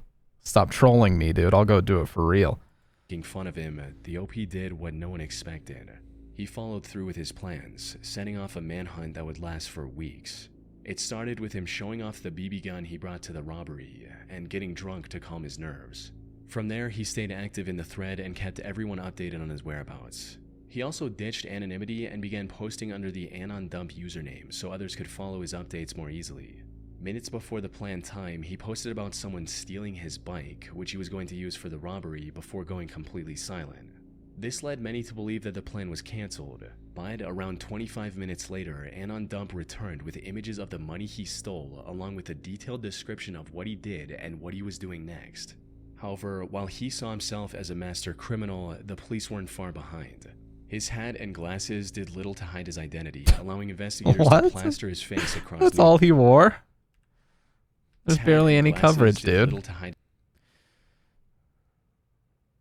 Handed a note to the teller, indicating he had a gun and wanted money. He said the man never actually showed a gun, but the teller gave him an undisclosed amount of cash and he left on foot. His identity, allowing investigators to plaster his face across news networks. They also put a $3,000 reward for any information that could lead to his arrest. This left the OP fearing for his life as the gravity of his actions began to sink in. Hey guys, guy who robbed the bank here. My face is on the news and there's a $3,000 reward for tips leading to my capture. I'm scared. Robbing a bank wasn't worth it at all. I have like $4,800 left. I'm scared of leaving the hotel. I want to get out of here, but somebody may see me. I'm trapped. And this fear was justified. He was now a fugitive who was being actively pursued by the police. On top of that, he also had a BB gun on him, which looked like a real gun at first glance. If the officers barged into his hotel room and saw this gun nearby, there was a real possibility he could lose his life over a relatively small amount. Despite his growing fear, he continued updating everyone on 4chan about his whereabouts until the 21st of August around 3 p.m. when, after hiding in a hotel room for nearly 24 hours, he managed to escape the city and vanish from the thread. Now, it's unclear what happened next, but based on what I've seen, it's likely the investigators were already monitoring his updates on 4chan, and his post about taking a cab from the hotel gave them the lead they needed to track him down. On September 2nd, 2015, authorities arrested 26-year-old Pedro Smith, aka AnonDump, about 70 miles from the crime scene in Gainesville. He was charged with armed robbery and faced a minimum of 10 years in prison. However, after a trial in September, he was sentenced to only 3 years in prison, which didn't make sense to some people on the internet. How did he get away with such a light sentence after robbing a bank and hiding from the police for so many days? Probably because it was a relatively low amount. He didn't have a real gun, and probably it was his first offense, and he showed remorse on the 4chan threads. I bet his lawyers probably used those excuses to the maximum to try and lighten the sentence. It was probably a combination of all four, to be honest with you. A few people looked into his whereabouts after his release in March of 2018 and discovered that he was living in a luxurious home worth over $1.5 million in Miami. This pointed to the possibility that he had wealthy parents who could also afford top-tier lawyers to help reduce his sentence. In other words, the only reason Pedro had for robbing a bank and potentially risking his life was to gain the attention and approval of other users on 4chan. A rich kid, that adds up. Yeah. Or money. You know, those four logical things I said, or money, could have also lightened the sentence. You know how money just has a way of making things happen. And videos is some of the sketchiest research I do on this channel. Everything is anonymous, so you'll see Ads. is dark for 5. Go to be a 4chan user made up. Chilling scares. I appreciate that you have ads, but I ain't watching that, little bro. Post seeking information about a disturbing picture they recently came across. It read, on one of the recent Hey, here's your thread, Siren. The paranormal board. iceberg chart threads, someone mentioned the Monon tunnels not being on the iceberg. When I went to Google what these tunnels were, the only results I got were the original thread and pic related. Does anyone know more about it? I don't know how to read EXIF data. Coupled with the post was an image that looked like the aftermath of a horrific crime scene. It depicts 2 masked figures standing in a grass field at night, their index fingers raised towards the sky. Behind them is what looks like the remains of a young child in a red jacket, lying face down on the grass. Unfortunately, no one on 4chan had any clue what the OP was talking about either. One user did claim to have seen a similar image back in the 2000s when they first started using 4chan, but they didn't provide any further information. The contents of the image also divided the community in two. Some speculated that this was the trophy photo the 2 men took after ending a life. They look like hunters posing with a fresh kill, while others weren't so convinced. I feel like this might just be some kind of photo shoot. You know, like a bunch of kids hanging out and they decided, why not take some pictures? Which led them to probably. taking this picture just for them to show it around on the internet for shock or something. Which begs the question, what is this really? I tried searching for answers myself, however information surrounding this image is surprisingly hard to come by. For starters, the OP mentioned an iceberg chart thread in their post, but never provided the link or even the name of the thread. Looking at the image itself, there's not much we can gather from it either. Except that it's incredibly low quality. I'm sorry. The paranormal board is full of this shit. This photo was from 2018, allegedly. Why is the quality so dog shit? Even if it was in the middle of the night with a flash, it wouldn't look this bad. Anytime you see a photo that's intentionally noise filtered up to make it look spooky, that's your number one sign that it's bullshit. No visible landmarks or even stars in the sky that could help us pinpoint the location where the image was taken. The only clue we have is the name, the Monon Tunnels, referring to the tiny town called Monon, Indiana. But even that's not much help, since the town is littered with hundreds of flat grass patches that could have served as the backdrop for this image. The camera noise makes it near impossible to estimate the year this image was taken based on the image quality as well. And there wasn't any useful information in its embedded data either. I also couldn't find any exact matches on the internet outside the original 4chan through reverse image searching. However, while looking for similar images, I came across something that could potentially clue us into the origin of this unsettling image. You see, there are 2 distinct possibilities for what it represents. First is that it was taken by a couple of serial killers as trophy photo proof of their stars? What do you mean stars? I don't think the stars would be able to track them. Unless you got super nerdy about it and started looking at like astrological star formations and exactly what formations were out that particular night. I don't know how that would work. Oh, they will rabbit hole about literally anything, as we've seen already. Horrible crime. But I wasn't able to find any matching incident that happened in Monon or its surrounding area. Even if the killers were never caught, there would still probably be a report where the victim's description aligns with the person we see in the image. Which leads us into the second, more likely possibility. This was simply a group of friends, and the person lying in the background is actually an adult who likely passed out after a night of drinking. Now, there's no way to know if the disturbing feel of the image was intentional or not, but the possibility of this being a completely harmless picture is fairly high. Reverse image searching it brings up hundreds of similar photos, with people having fun and lying down on a patch of grass at night. That being said, this is nothing more than conjecture on my part, and the reality could be anything. Then there's also the question of how the OP got their hands on this image if it's nowhere else to be found on the internet. Sadly, it's been over 7 years since the original thread, meaning it's unlikely we'll ever uncover the truth. Might not even be a person. Yeah, it could very easily just be a setup photo. Spoon and duct tape. Bet I could find it. Man said, let me crack my knuckles and do some research. I'm gonna Google it, and I'm not going past the first page. Experiment. On the 9th of April 2010, an anonymous 4chan user posted a fun science experiment for others to try. The instructions were as follows. Go to your kitchen and find a nice metal spoon. Teaspoons work too, but normal ones are better. Get yourself a lighter. The bigger the flame, the better. Get some duct tape and wrap it around the handle, about 4 to 6 layers. Start heating up the spoon with the lighter. Make it really, really hot, holding it just above the flame for about 2 minutes. Isn't this how you cook heroin or some shit? Go to a faucet and turn on cold water at full force. Hold the spoon directly under the faucet. Post results. At first glance, this experiment looked like it had something to do with steam. Maybe pressing the hot spoon under the faucet would instantly vaporize the water, filling the room with a sudden burst of steam or fog, something along those lines. When, in reality, the results were much worse. Whoever thought of this wicked experiment This did injured a lot of people. so with the intention of hurting people. And unfortunately, their plan worked better than they could have expected. Within the first hour of the thread going live, nearly a dozen people had injured themselves attempting to follow the instructions. I thought, hey, what could go wrong? And I tried it. At first, it steamed in my face like crazy, and then the spoon started ticking and split into 3 parts, one shooting through a plate, one through a cut, and the last barely missed me.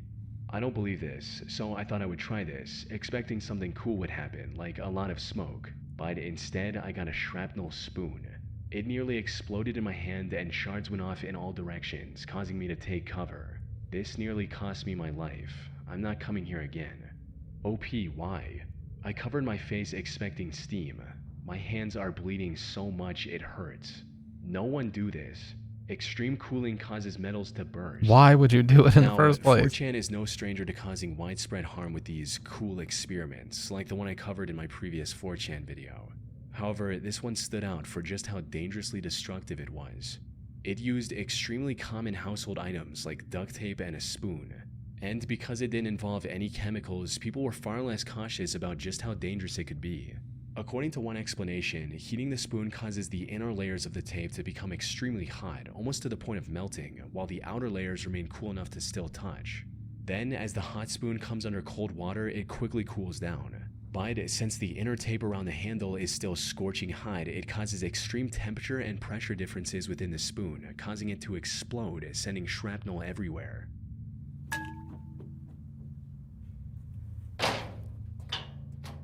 And while the damage on 4chan was already immense, that was only the beginning. From there, this experiment spread like wildfire to other popular forum sites like Newgrounds, claiming even more victims in the process. Yeah, if you see a post that says, "Sup guys, try this cool thing," like, you have to know. I mean, come on now, you have to know. Wait, what?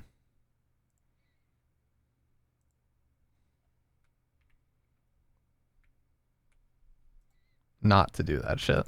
Fire to other popular forum sites like Newgrounds, claiming even more victims in the process. The only silver lining here is that the spoon and duct tape experiment copy pasta has since faded into obscurity. So, at the very least, it hopefully won't be causing any more injuries. Yeah, they made toxic gas. We watched that one too. Epileptic attack. Back in 2008, some 4chan users got together and came up with one of the most cruel pranks in the site's history. Now, unfortunately, most of that thread has been lost to time. The only surviving proof I could find was this screenshot detailing what to do, stating, "Epileptic forum raid. 1. Make account. 2. Spam flashing gifs, party hard, etc. 3. Troll the user base. 4. Question marks. 5. Profit." Their target was the Epilepsy Foundation, a non-profit dedicated to supporting individuals with epilepsy and helping them find the care they need. After agreeing on a plan, the group of anonymous users headed over to the Foundation's website and exploited a security vulnerability to gain unrestricted access to the support forum. From there, they used a script to post hundreds of messages embedded with flashing animated GIFs with hopes of catching visitors off guard and triggering seizures. Tragically, this was just as effective as they expected. Within seconds of the attack, dozens of users began experiencing intense migraines, with some even suffering full-blown seizures. Dude, the mid-2000s and experiencing intense migraines, with some even was such a fucking Wild West period of time on the internet. Like, I feel like the mid to late 2000s was when the absolute worst stuff happened on these sites. Suffering full-blown seizures. One of the site's visitors, 33-year-old Rianne Foltz, described her painful experience in a later interview, stating, "It was a spike of pain in my head, and the lockup that only happens with really bad ones. I don't think I've had a seizure like that in about a year."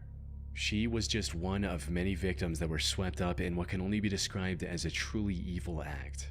All the while, the fortunate Hey, what's up, Dave? attackers were celebrating their victory, laughing at the victim's pain, and calling the attack incredible and amazing. Fortunately, the Epilepsy Foundation's IT department managed to quickly take control of the situation before it escalated into a widespread crisis. And while I couldn't find any solid proof, a few sources suggest that the attack may have triggered an FBI investigation. Unfortunately, because of 4chan's anonymity, the people responsible for this horrible attack were never identified or held accountable. Wow, 2 excellent videos. And again, drop a like for my man Chilling Scares. I will do it as well. What a great video, man. Great video.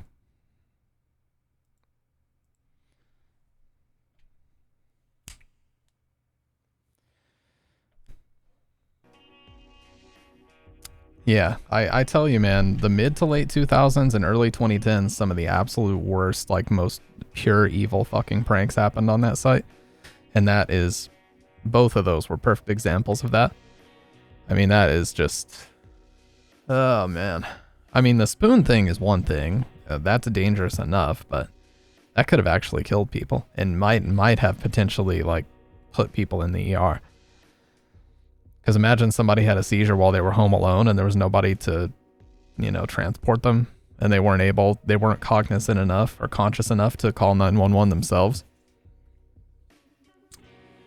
Oh, man.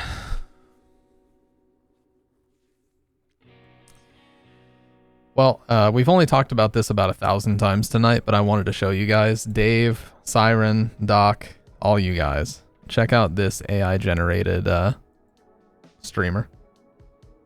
Randomly yeah, I've seen that. We watched that on one of our Nightmare Fuel videos. We also saw one about a homeless girl living in a guy's attic for like weeks and weeks, and he originally was wondering where his food was disappearing to and thought he was like having memory problems.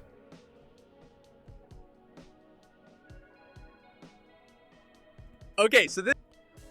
I just want to show this because it's been fascinating me and also simultaneously freaking me out all day.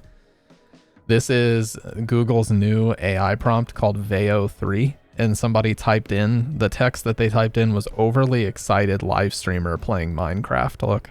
Okay, so this is how you start. You find a tree and you just like, you know, punch it down. Yeah, that person isn't real. And they also did one with Fortnite as well. Yes. Now this one, you can tell because the on-screen elements make no sense. But look at this. Oh my god. Yes! Woo! Victory! You can even hear the little clicks from his keyboard. Oh my god. Yes! Woo! Victory Royale with a pickaxe! Woo! How crazy is that, dude? Neither of these are real people.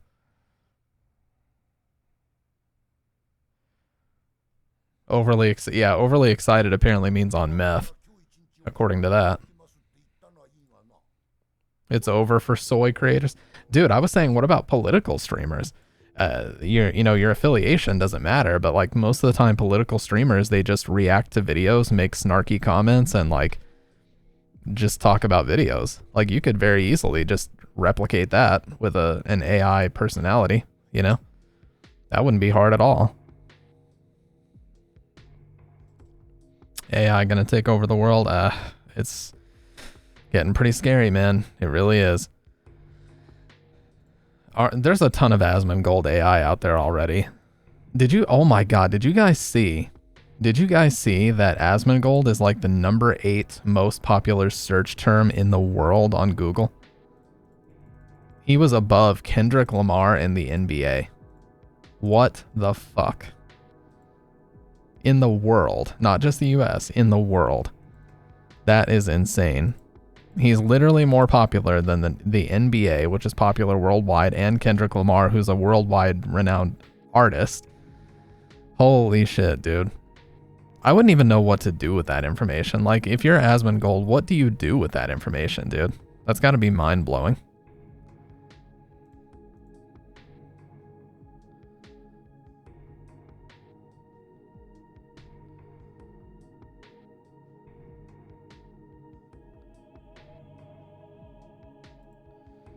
He's like 35. How old is Asmongold? I don't know. Yeah, he's 35.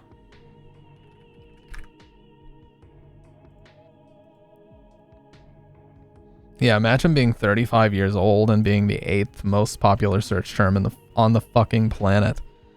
How old's Kendrick? I feel like he's like 37. 37, yeah. Born in 87.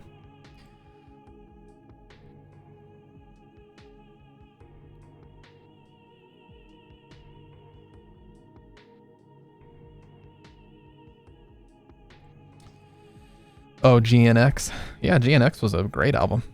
My favorite of all time is always going to be To Pimp a Butterfly, and I wasn't just on the hype because Fantano gave it a 10 or whatever. I was on that shit day one, and I thought that was a great album. Alright, guys. Do we do it? Do we actually play Dead by Dizzlelight? Is that what we do?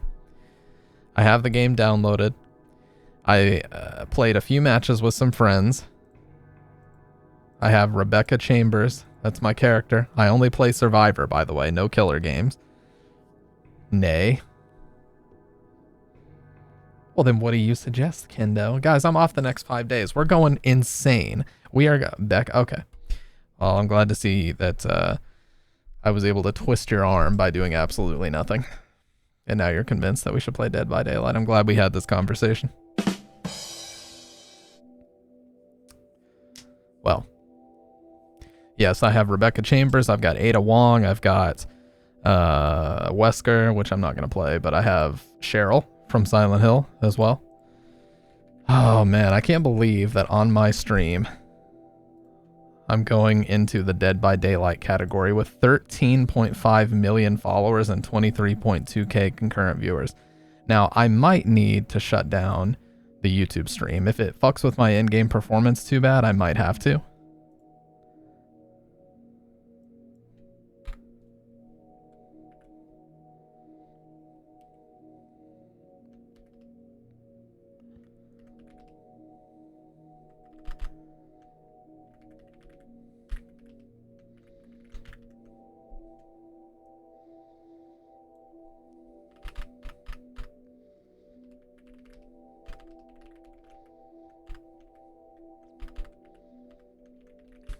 Alright, we gotta get a proper title.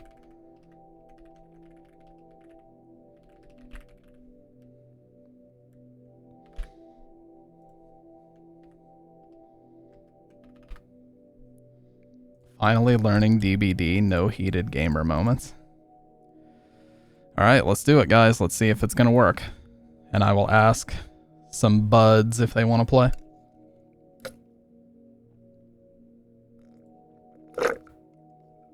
Let me ask Dude Core.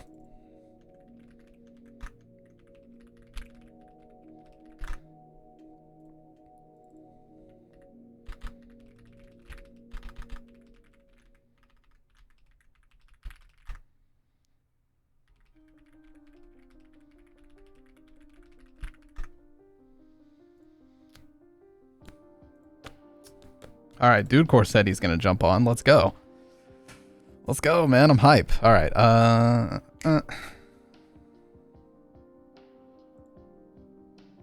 Already got game capture. Now, is this gonna work? Is the question.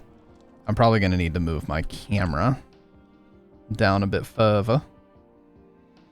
And somebody said my camera was actually too small last stream, so I'll make it ever so slightly larger. Like, it shouldn't need to be any larger than that, realistically. Where's the game capture, dude?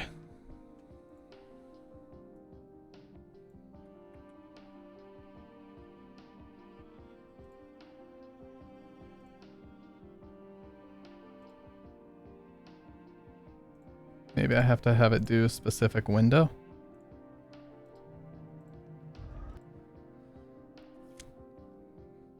He gave The Money Store a 10. Love that album, but it's not a 10 by any means. Freaking melon. Apologies, that was a part of the stream I didn't want you to hear. Am I gonna have to move this window up? Like above this? No.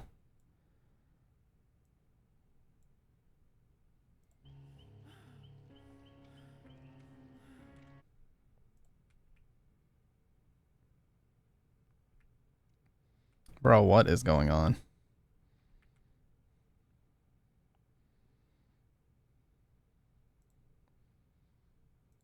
Surely I don't have to do fucking window capture. I really don't want to have to do window capture.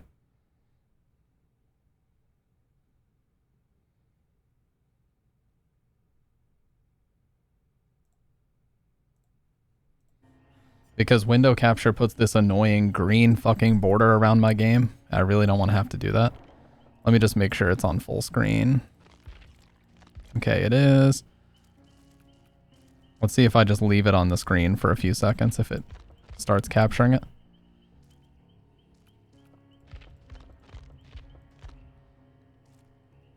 I fucking hate window capture, man. It puts that, like I said, it puts that green border around my screen. And I really don't want to see that when I'm playing. I had to do that with like Mirror's Edge and a couple other games.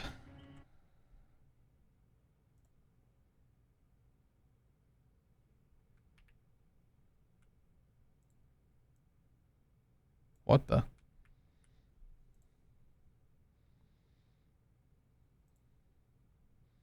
Well, I guarantee window capture would work. I just don't want to have to fucking do that.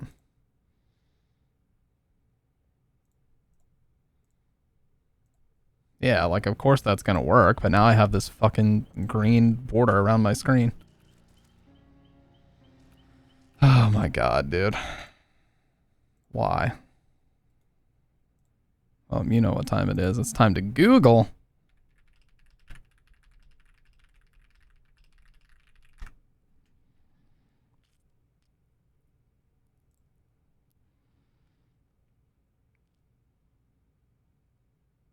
Oh, okay.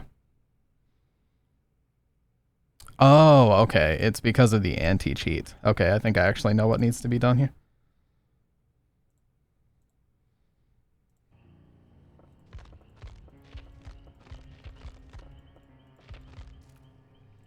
Yep. Yes.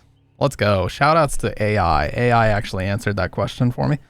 You had to tick a box that said like basically work or compatibility mode for anti-cheat hook. You had to enable that. So let's go.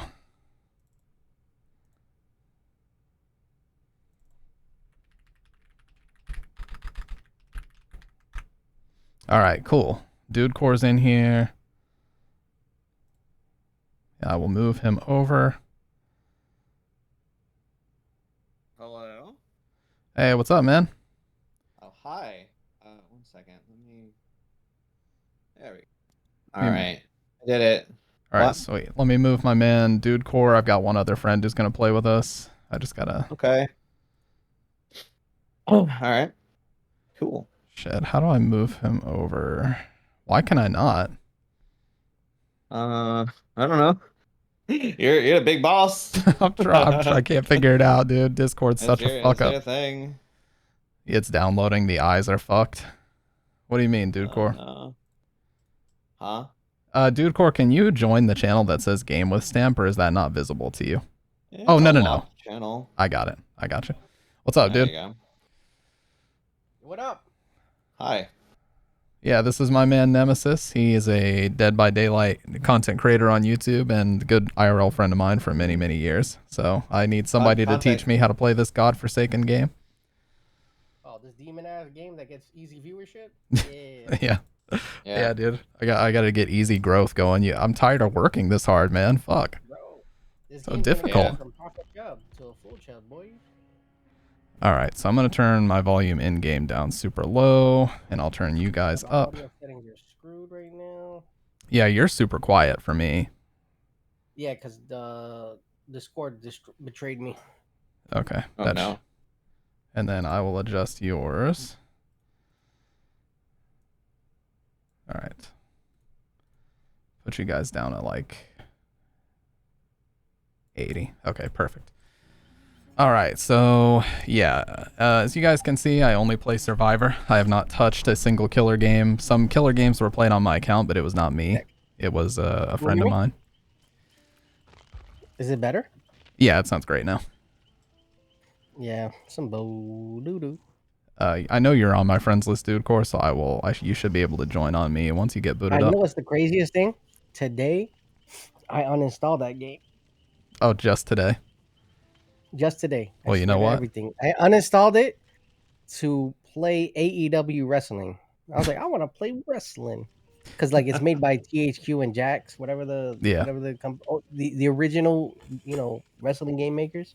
So I was like, I want to play this, and then now I'm downloading it on my fiber optics. Dude. So I should be coming in strong. WWF No Mercy is the best wrestling game ever made, and I will fight anybody that says otherwise. Whoa! I think I had a little bit more fun with 2000. Was that Attitude? WWF Attitude from 2000? No, WrestleMania 2000. Oh, yeah. Was that on N64? Yep, it came out before No Mercy. That was good shit too. Yeah. And I then like that one. SmackDown versus Raw 2002 on PS2 was also a sick game. That was good shit, man. That was one of the first ones where you had like the character creator and you could just make a guy that was fucking jacked to the goddamn ceiling and 6'8", you know? You could basically make him like twice the size of the fucking Undertaker or Kane. I felt like GameCube had a lockdown at a certain point with the wrestling games. Yeah, After, they had like, a lot. the PS2 era of like Here Comes the Pain and stuff. Yeah, that was like good. Day of Reckoning, WrestleMania 18, 19. Whichever one had Brock Lesnar on the cover from around that time too was also That was really Here good. Comes the Pain. Yeah, that was good that shit. 2007? Yeah, he was on the later ones. That was the last like good one on the PlayStation. Yeah. And then WWE 13, WWE 13. Yep. That's the one where they brought back the Attitude Era. This is like on Xbox. Yep. Like, bro, I paid my nephew to let me play his Xbox for a little bit. You know, everybody likes to jokingly clown on my age because they call me a boomer and stuff because I'm 30 now. But I'm actually so happy that I grew What up. would they call me? Dude, you're barely older than me. But I'm 3 years older than that, though. Nah, nobody in this RIP community is level. old, except that guy Wrong Panda who swears up and down that he was like 75, and he would not budge. So he actually started to make me believe he was 75. And he also shared a project file from the mid to late 90s about an Alone in the Dark reboot that he was working on. So I actually believe him because he was in the workforce putting together like serious projects and proposals in the mid 90s. So I actually believe he was that old. But otherwise, yeah, we ain't no boomers. But I'm actually so grateful that I grew up during the Attitude Era because that was legit like the best era of wrestling to watch live. No lie. Like it was seriously just the best time to be a wrestling fan. And we lived through that shit live. That's why it was the best. You know, Undertaker. All right, it finished. Okay. Thank Yeah. God for fiber optics. Jesus. Yeah, like Undertaker. Robbed the Steam servers. That's so fast. Fucking just jack that shit. 300 megs down. Let's go. Nobody else is downloading shit tonight. Yeah. I remember Kane's debut. Like, dude, the fucking Brothers of Destruction era too, where they would tag team and both of them had the choke slam and the tombstone pile driver. Fuck yeah, man. That was like the best era ever. And then Stone Cold came in and like there was that Hell in a Cell match where Kane like I guess you could say controversially took the belt and then Stone Cold like challenged him the very next night and just beat the shit out of him. Man, that was a good time. Yeah, That was the best era. It was 100%. Like before phones, like nowadays you watch live WrestleManias and stuff, everybody's fucking looking at their phones. Back then when a wrestler made their entrance, all you saw was like flash bulbs and it was a fucking event. Like it was the reason you showed up was to watch The Undertaker. They would cool down the arena. They would blast all the fog and the smoke and the purple lights and everything. Man, that was the fucking time. You know, when the game, Triple H would come out, all the flash bulbs going off and everything, it was just unbeatable. It's like being an NBA fan in the 90s, you know, like that was just definitively the best era to be an NBA fan. Yeah. Yeah. All right, I see you're on. Let me go ahead and invite you. Oh, you should be able to join on me. You gotta give me a second. Even though it says I'm on, it says it's doing the whole bullshit when it first starts. Oh, like loading shaders and all that stuff. Yeah. Yeah. It'll take a minute. It should be a little bit faster, but yeah. I'm done with it. Nice. Yeah, my man Dude Core here, we're Street Fighter. We originated in the Street Fighter community. We usually Nice. run sets in Street Fighter 4 and stuff, but as soon as I mentioned Dead by Daylight, he's like, oh shit, I'm down. And I said, man, I Nice. need people to teach me. I'm retired, by the way, from DBD, but for you, I came back for, like Shawn Michaels. Guest appearance, let's go. What a Nah, great, 'cause it's a this great game is- decision to make, actually. Yeah. This game is a bit toxic. Oh, I've heard, but thankfully I don't have TTV in my name, so nobody will be like scoping out my stream. I think it can be, but also it's to some extent a little bit nicer. Like if I go over to Rivals, for example, I will see some horrible shit Oh, spammed yeah. in all chat at me or whatever. Yeah, but Rivals is bad. People on DBD are hella entitled though. Like, Yeah. that's actually the biggest thing I would say. All right. Oh, we got the Leon. Let's go. We got double Resident Evil. And then Shart Knocker 6'9", rocking the Ellen Ripley. Let's go. You guys want to run some Hold on, let me see 2v8? what my loadout is. It's been a minute. I used to run Jill, because hidden tech in any game, if you run a girl, they don't kill you that quick. The Simps. The Simps just follow you around. You're not wrong. As a Leon main, they always trying to murder you. And I heard, I remember Bill. If you pick Bill, you're marked for death. Bill is fucking just loud as hell. Like a lot of one thing about the males in this game is that their frame is a little bit larger, so I find that they're easier to spot. But also Jeff and Bill and Ash are super loud. When Look I'm at playing this. Killer. I Look can at hear this. Ash when he's uninjured, moving. Yeah, Rebecca has I'm gonna some pick cool the most- alts, but her I'm default gonna is pick a the little loudest jank. character here. Yeah, actually, Nick Cage. Oh, hell yeah. Yeah, Nick Cage just be talking randomly, just snitching. All right, let's do it. Is this 1v4 or 2v8? This is 1v4. Oh, okay. That'll work for me. Let me get I gotta get my my perks together, man. I've been doing the blood web levels and everything. Let's see. I got borrowed time, resilience, and we'll make it, and deja vu. That should be good for a nooblet like me. First aid kit with rubber gloves and a sponge, and then an escape cake. Let's go. Yeah, there's no RPD Yeah, I'm just gonna run cheerleader, support. unfortunately. I'm running support. You know what I mean? Wait, when the hell did we got blue items?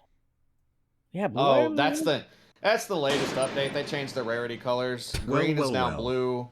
Yep, green. What used to be green is now blue. Yellow is green. Yellow is just gone, I guess, and then brown is everything else is the same. It's basically they just put blue in place of green items. Hey, what's up, Tusk? Hey, are you down to play, man? Or are you busy tonight? Because if you're down to play, we'll pick you up, dude. The way you said well, kind of ominous. Play some games, maybe? Sure, man. Gonna try and jailbreak my 3D. Be careful, Nintendo might brick it. Gonna implement that policy early. way. Jonathan Nintendo is gonna drive to your house and beat the shit out of you if you don't stop. Yeah.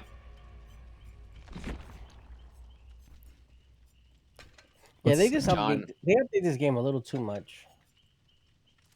Yeah. Yeah, they actually tried to. Well, they slowed it down for like 3. They pushed things back this year because they're focusing on a series of health patches. Yeah. But yeah, they need it. They got so many fucking events now. I'm waiting. I'm ready for them to take a break on events. I'm excited for the anniversary. I always love the anniversary. It's always a good time. But like after the anniversary, I'm hoping that they chill for like a month or two. Just because it has been event after event for the last like 2 months, and it's like getting like, oh my god. It's kind of like Overwatch like had that problem for a while, where if you took a few weeks off from the game and came back, some mechanic about your character that you enjoyed playing would be different, and it just got annoying after a while. Well, that is one thing about this game. Yeah, they do have that. Like they do update it consistently, but I would say a lot of things stay the same in the meta they have for a minute. They don't care about the 3DS. On, the whole releasing of killers and survivors, like they've lost the luster. Like there's nothing really. Like oh my god, I think Five Nights at Freddy's is the new one, right? That's on the horizon. Oh, Five Nights at Freddy's, yeah. Yeah. I'm not gonna lie, I'm actually kind of looking forward to that one. I want to. If he's a stealth killer, I'll be fucking happy. The last few killers have been like dash and 50-50 like range killers. It's Blight, by the way. Oh, okay. Yay. Fun, dude. I love Blight. Oh, it's so He knows hitchy. Blight. I'm a fan of the human pinball. I'm your killer. Have fun. Yeah, right, dude. I might have to shut the YouTube stream down because this is hitching so bad right now. I will gladly do that if need be.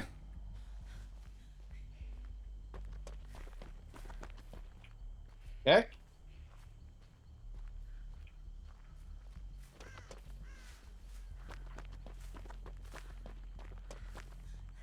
Damn, I haven't done generating in so long. It's time to lock in, dude. I expect nothing but dubs. I think he's not on me. I think he's going off me. Yeah, he's on Lara. Oh, I don't, but I will definitely turn that off. Did you put your heart on? Oh my god. Hardware acceleration turned off. Where is that? I think you got to do it into Windows. Oh, probably. On your actual PC. Yeah. Well, he's like right here. So.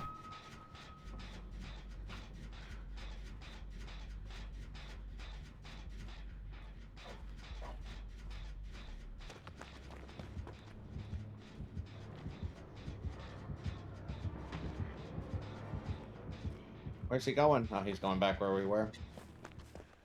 Alright, I'm gonna save this girl. I got her. Oh, you got her? I got her.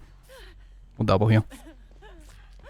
I got that boosted heal. Look at that. Oh, motherfucker. Oh, he's coming back. Scatter, dude. Yeah, I'm just watching off in the distance while I do this shit. I just see Blight. Yeah, dude. No, we're creating space, dude. Don't worry. For the RE fans in the chat, it's Mr. Birkin. God, this hitching is so bad. No healing? Oh my gosh. Hey, you're not hurt. You're good. Oh, what the fuck? Yeah, you're good. You just make weird noises, bro? I don't like it. Making sus noises into the mic. You know how we do. We don't want to get 3 gens over here. That's 2 gens in a row. We're about to pop. Yeah, I think we're good on this one. He gave up over here. He's chasing the Lara, I see. She's just been tunneled the whole game. Oh, now Yeah, I she's gotta being pick up- tunneled, yes. Yeah, I got a chase coming. Damn, no skill checks at all, huh? I'll take it. Oh, he's got pain res. Let's hop on I this wonder one. if he's got barbecue. Oh, he's coming this way 100%. Yeah, he's coming over here. Oh, my man's is dashing. My vault sound didn't play. That's what he does. Great game. Hi. Oh. Mr. Blight. I'm coming for that. Shit, dude.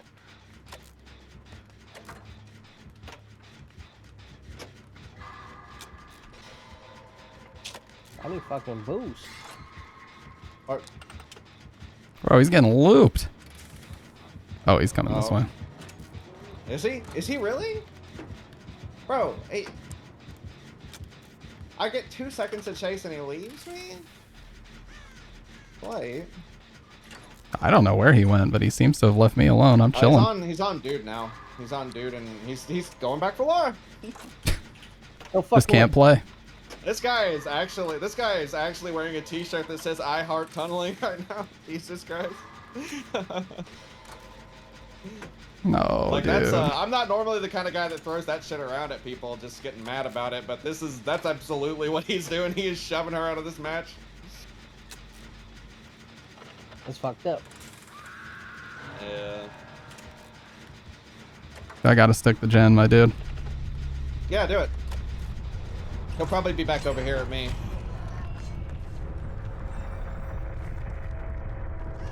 Maybe not. I don't know. Oh, I'm no, fucked. it's on you. Oh, this hitching, dude.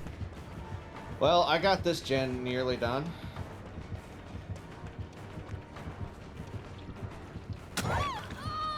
Yeah, it's been a This minute. fucking hitching is so bad.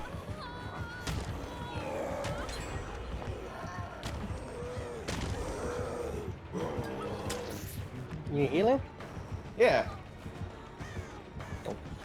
You know, they're doing a thing this week. Every completed heal on a survivor, actually, they're like multiplying it and giving it to a charity, like a cancer charity. It's actually kind of neat. Oh nah, that's crazy. Yeah. Oh, dude. Okay. I had to navigate all the fucking hitching. That wasn't terrible. I'm gonna shut the YouTube stream down after this. It's just too much resources, I believe. And then I'll shut off hardware acceleration too.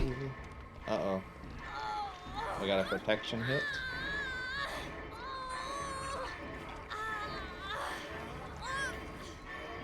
Oh fuck, oh fuck. I can't believe he carried you that far. Yeah, he also swung on somebody. Well, that's what I mean. I'm surprised. I saw him get that swing and then he carried you for a minute. I thought you might get the wiggle there. All right, YouTube is shut off. Chaz? Shit. He's picking. I can heal you. Don't make too much noise though.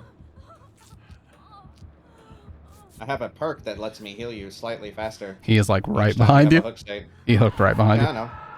That's fine. That's a good hook. Hey, Blight, that's the wrong way, buddy. You go get him.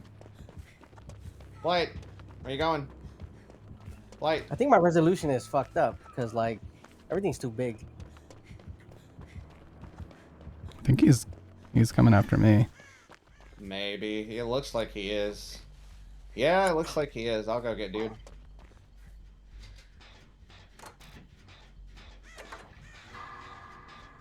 I mean, I'm just gonna sit tight on this for a while and see how much progress I can actually get. Yeah, all the hitching is gone. It was YouTube. Oh.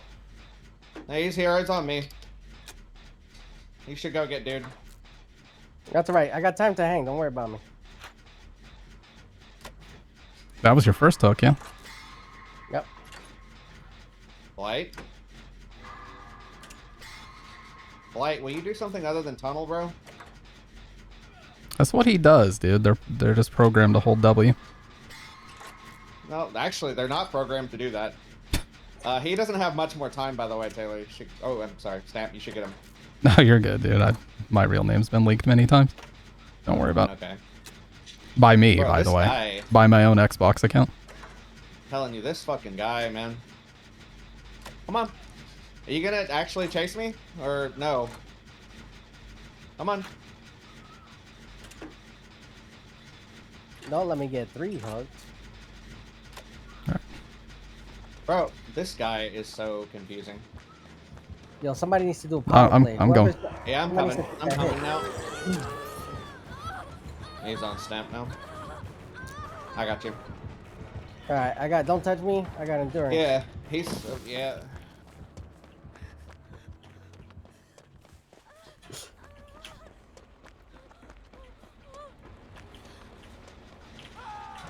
Bitch ass. No.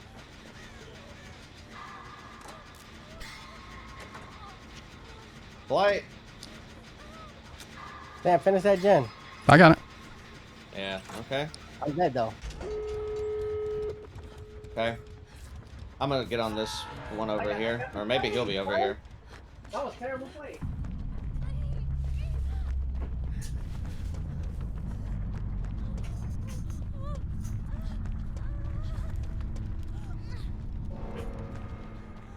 Go for a gate.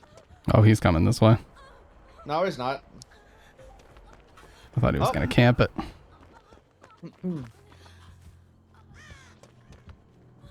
He's actually WSing me. Good God. I was gonna say, no way, dude.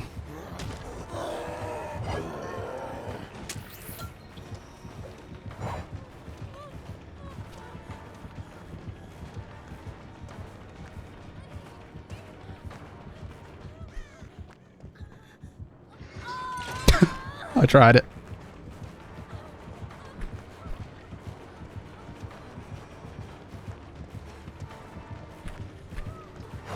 Oh.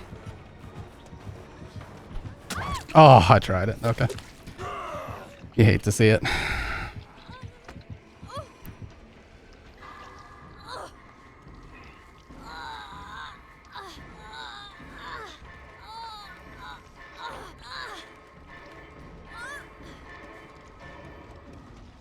A dead.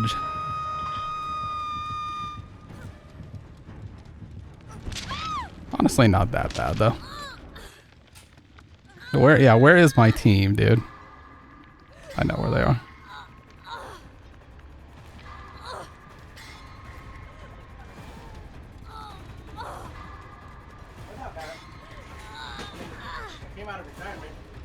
Why can't I Kobe, dude? They need to let me Kobe.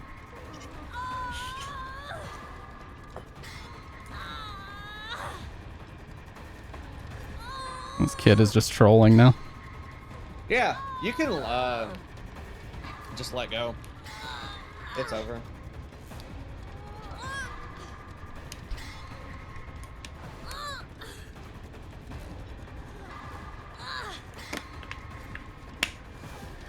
I abandoned. Yeah, you can abandon. Yeah. Yeah, when you hit that, it ends it now. You keep your stuff. That's fair. We got things to do. We don't have time to sit here. Oh, it says bot now. Yeah, my bot is just sitting there waiting to die. A cruel fate.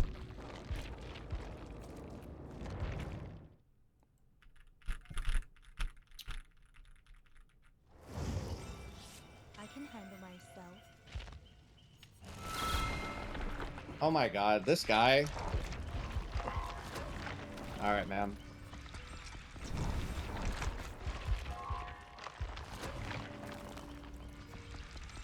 About to hit Prestige 3. Let's go, dude.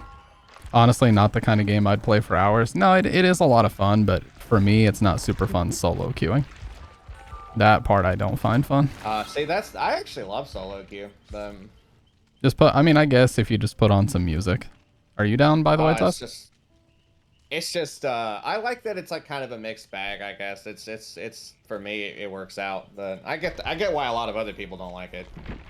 That guy is a pretty bad example for like first game of the night. I'm not gonna lie, that guy is actually just being like, he's literally playing to be, like he literally does. After you died, like he just continued WSing me. Like he just that's the kind of player that he is. He's just gonna sit there and like hump you because he's, I don't know, he just wants to make you feel bad. So He's like, my viewers are popping off on you right now. I don't even think he had, like, a lot of the time it's just, I don't know, man. People in this game, they're just like that. Be right back. I'm refilling my coffee. You can Dude's stay right ready, about though. that. There are some people in the game that are just like miserable. But yeah. Coming from WoW though, you get that constantly too.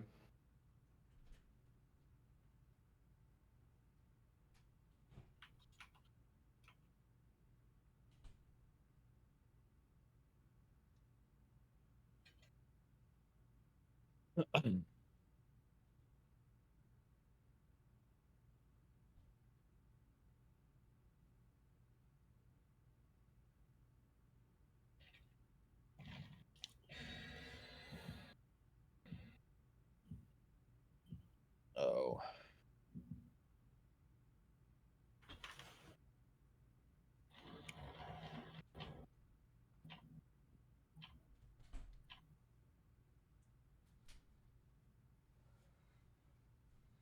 Yeah, I'm running a I'm gonna die. It's time build. to stop fucking around, and it's time to lock the fuck in, Yeah. as they Yeah, say. this time for sure. The Hound Master. What the fuck is that? Is that the Castlevania one? She have dog. No. That's the one after Castlevania, to be fair. But she's an original killer. She has a dog. She shoots it. She'll just I mean, she just throws it. The dog is basically a fucking missile. Like, I don't know. It holds you in place and then she'll hit you. She can also use it to search gens and move faster. What the? She got, dude? Oh no.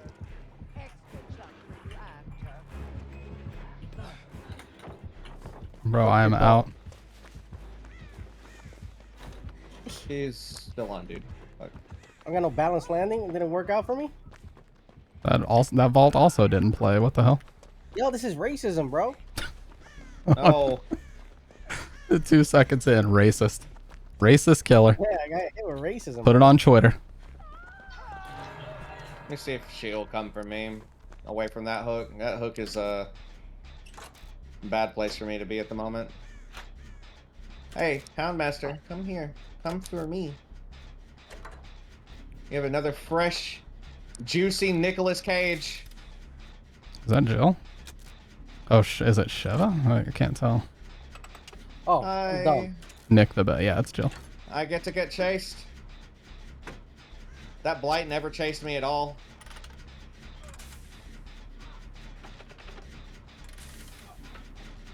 What you gonna do with that dog? We got you, dude. I will get you in a second. We're about to finish this gen, and then yeah, Jill's coming for you right now.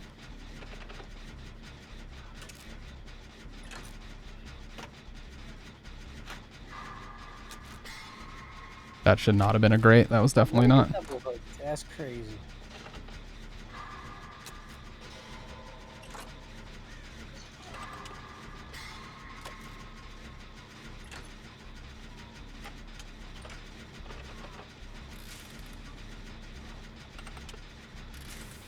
Oh! Yeah, I should have thought. She had just held W there. What, dude? What is it with the killers that you pull stamp? It's toxic. It's fine. She's shaking her head no. Like, no. That's so funny. She's hitting me. What did I do? What did I do? I love how I got through saying, oh, this game's not that toxic. It's okay. 5 minutes ago. Now yeah, spoke too soon, man.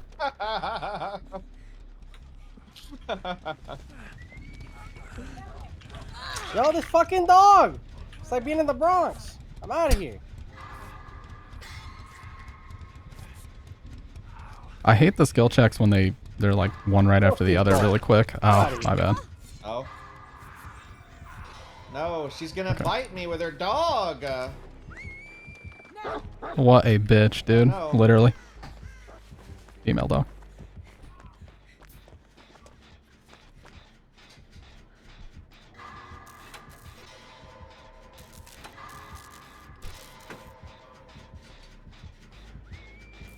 Alright, I escaped that chase. She's still a bitch.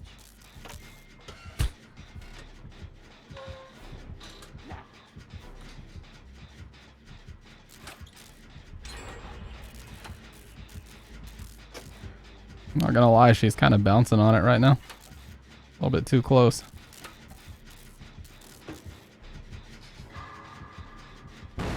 Oh well, I definitely fucked up now. Goodbye.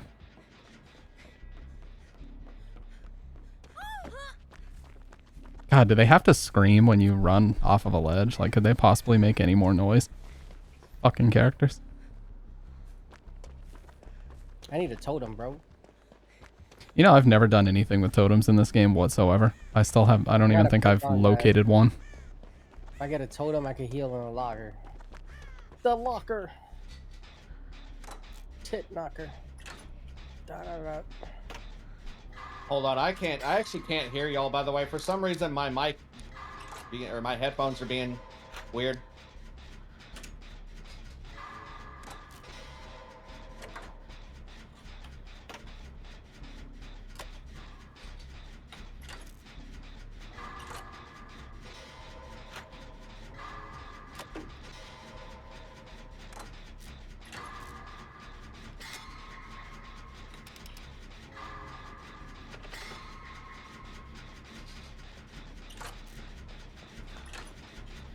Oh, let's go.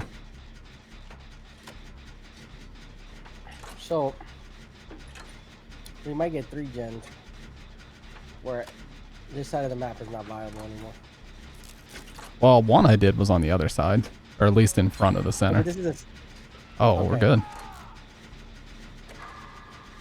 If you come with me, I know where the next locker is. I mean, come follow me. Come here. Oh, right over here. The last one. Oh damn, this one's already started too. Let's go. I started it. I'm using my toolbox. I ain't got time for this. Bro, I swear to God, just he hates me. The sheer toxicity on display, dude. I love when you're dealing with a killer and you run them for longer than like you run them for longer than 20 seconds and they go, nah, no. You're the one that's bad. like okay, dude, yes. I finished that. I got it. Thank you for focusing me down. That's fine, by the way. You guys can just leave. I don't care. Like, she is definitely gonna come like straight over she's here. like, I think she left actually. No, she's still here. She's just she's watching this hook.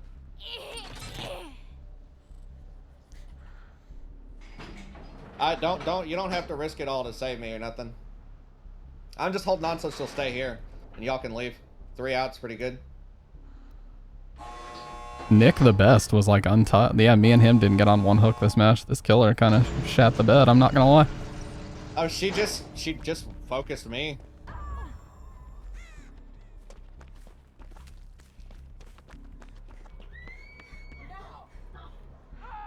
Time to be toxic and point.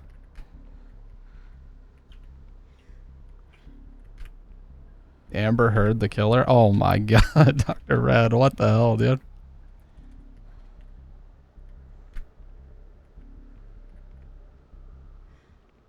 The doctor is in.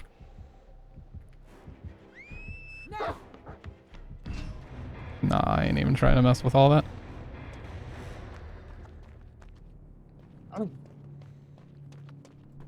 Escaped. Get them up. Kind of farmed, I'm not gonna lie. Oh.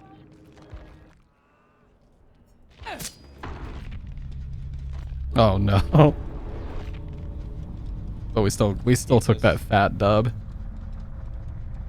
Wait, you left Stamp? I had to, man. Yeah. They went down. They're down actually.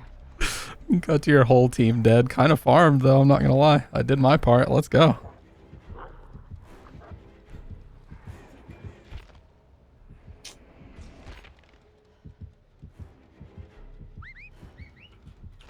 Find me a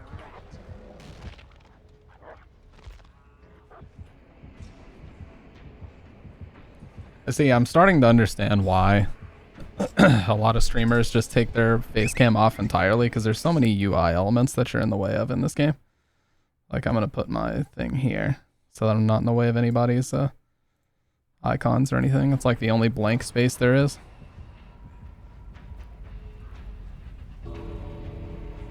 Over the perks. Yeah, I guess midway up or so. Dude's actually crawling for the Like right here? exit gate. Yeah, that's not bad. Oh man. I'm sorry, dude. I would rather if y'all had left actually. Just left me to her. I didn't want anyone else to die for me.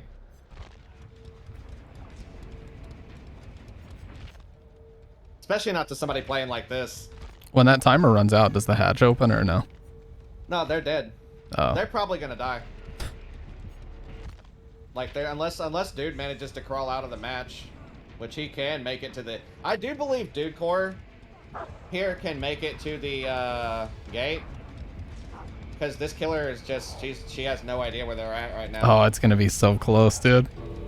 Yeah, well, he'll make it. So the timer's going slower because they're on the ground at the moment. So he should be able to make it out of the match if he can make it to that exit gate.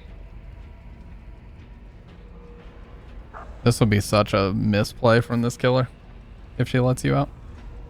Oh, if he gets out, that's gonna be hilarious. Oh, it's over, dude. It's over. You see, he has tenacity. It's actually such a gamer moment here.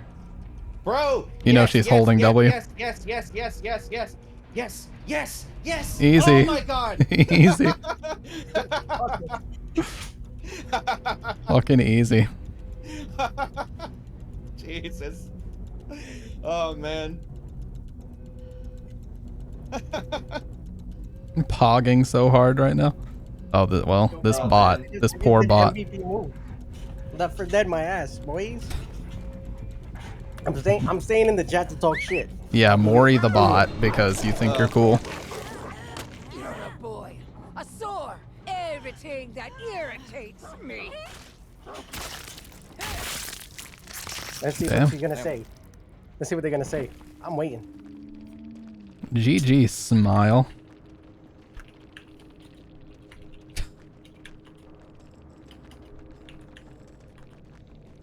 I ain't toxic. Yeah, I'm gonna put mine over the names because there we go. That way we can still see the chat and stuff. Oh, they might be a console player, so they may not even be able to see it. They might be a console player, yeah. Yeah, they console. They got the globe. I just think it's real funny, like, I don't... Oh, man. I try to be so nice. I try to be so nice on this game, and sometimes you get people like that, where they're just like, they just play... I'm running Unbreakable at this point. With you guys, I'm running Unbreakable. They were hitting me on hook like 11,000 times. They were so mad about that. Hey, join up to the Stampeders voice channel in my Discord, and I'll move you over to the locked one that we're in. I just have it locked that way nobody else can join from the server. I ain't gonna lie, that was MVP, bro. It was, dude. You crawling out with tenacity was fucking amazing. I loved that. The timer was getting kind of close too. That shit was like that was close. I was like tense. I was actually like fucking biting my nails. I was like, shit, dude, no.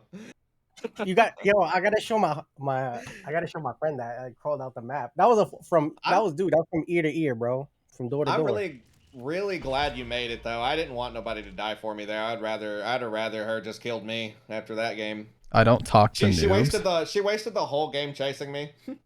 But oh yeah, Tusk won't play.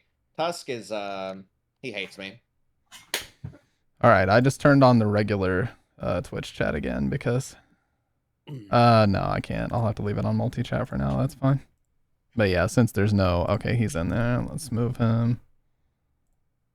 All right, what's up, dude? You have a little change of heart all of a sudden? Oh, wow. Yeah, I got tired of watching this dipshit stream. So, yeah, so let me teach this idiot how to play. This maroon. Bro. I'm so happy about that fucking tenacity crawling. That's amazing. I really hope we get a pyramid head so it can be pyramid head versus condom head. What the fuck? It's really the Super Smash Brothers of horror, as they say. Bro, why did I bring a coin? I should have brought my party. Who is it? Who's the killer? The pig. Yeah. Pig? Oh, that's pretty sick. Oh, the porker, the Piggly Wiggly. That's pretty Poggerinos. I like the pig. The pig. I have never played against like half the cast of killers. Pig is literally just, she's an M1 killer. She's got she'll crouch down and start growling. She's got a little ambush dash. She's a stealth killer. She puts a pig trap on your head. Or a reverse bear trap. You gotta go search things when you have it on your head. When generators get done, it activates it. What 100 MS? The killer has 170. Oh damn. A West Coast server. Is lagging. Oh shit, she's right there. It put us in a lobby in Venezuela. I have actually been considering getting exit lag. I mean, you have to pay for it, but oh shit. No, I have been 123. considering it, like if I wanted to start streaming, you know, like it might actually be beneficial. It's not. I mean, well, I do stream. Whoa! The fact that I got to let go of that's very. Wait, just keep running. Oh, okay. Watch Oh, out! fuck. Oh my god. She mind gamed my ass there. I'm not gonna lie. Damn, I told you to keep running, bro. I'm rushing right now. I was trying to play that pallet there. It's not a bad one. It's just, yeah, that sucks. I was gonna play that pallet, and you keep running. I was gonna juice the hell out of her. I'm gonna put that pig in the slaughterhouse. I fucked up. I fucked up big time. So no terror radius when she's crouching, because I think I saw her. No, she's a stealth killer. Yeah. Oh, okay. She's over by the. She just got that gen we were working on. I can grab. Buddy boy here in a sec. She's crouched near my yeah, she's coming up the stairs. Let's see if she sees me. She saw me. Help. She's 100% gotta have the add-on. Maybe she crouched before. Yeah. Oh, come on, Piggly Wiggly. I'm gonna open this trap. I got dead hard, so it'll be alright. Hey, Brad. Oh, I see the little jigsaw doll in here. I see the little puppet. Wow. Oh, okay. I didn't use dead hard. Well, there we go. I got dead hard. This time I'm not playing my best. All right, easy. Yes, right. All right, 1 gen. Let's go. Fucking, it's over, dude. Doesn't know what's going on. I guess I should have just left the vicinity entirely. That's Yeah, my bad. I didn't know you were still there when I went back over there. There was a station right there. Yeah. I'm out. It Hold happens. On, as soon as I heal, I can. It's my mistake. I make a mistake. If you just like run across the whole map, I play like a to sheep. get. What? Bitch. Nothing. Oh, here. I got your heals unless you. Why you put that crapola on me? The Piggly Wiggly. The good news is, that hook's kind of close. Man, this sucks. Yeah, it's okay. I'll be out of here. I'll just leave. You'll be out of here, out of this match. I'll just leave this mortal realm. Yeah. So if you pop a gen, my mask works. 50% on this one. You know where she went? Oh, I got my 99% sprint burst. Hold on. Oh. I guess I'm on heel bitch duty this game. I don't know where the fuck she went. She's probably gonna The pop thing out that of the kind of bush. sucks Poke me in the jaw. is that I should be, because I have a perk for it. Because I wanted to help out with the charity thing. I thought it would be kind of nice to do. Ooh, don't worry, I healed myself. I feel so Man. exposed. You are exposed. You're out in the open. I got the piggy trap off. Okay, I can be healed now. I'm going back to the gym that's about Kind to of. She's over there. I'm not She getting on off it. Where's over there? Oh my god! She's gonna pull you off the gym. It was literally 0.1 milliseconds away from being done. Oh, my team is griefing. If you so much as touch it, it'll be done. No, that's the thing. She's about to kick it, probably. Yeah, she's kicking it. Yeah, I can't. That's the problem. If I go over there, I'm fucking dead. So man. in situations like that where you want to stick it, you should just like get off She's for on a me. second so it forces the M1 and then finish it. Like you're gonna Yeah. get down anyway, but if you just stay That's a there, good point. it's gonna wake you off. She's over there, by the way, dude. Oh, she's following me. Never mind. I don't know where over there is. Somewhere on the map. Dude was headed towards Stamp, but Well, this is a precarious situation.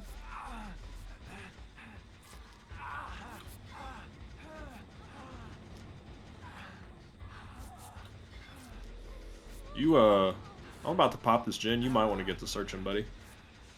Go. Where are you, Brad? I can come take a hit in a second. it's okay. I'm at Shack. She's leaving. Oh, okay. Did she have her? Because my shit just got to like 90.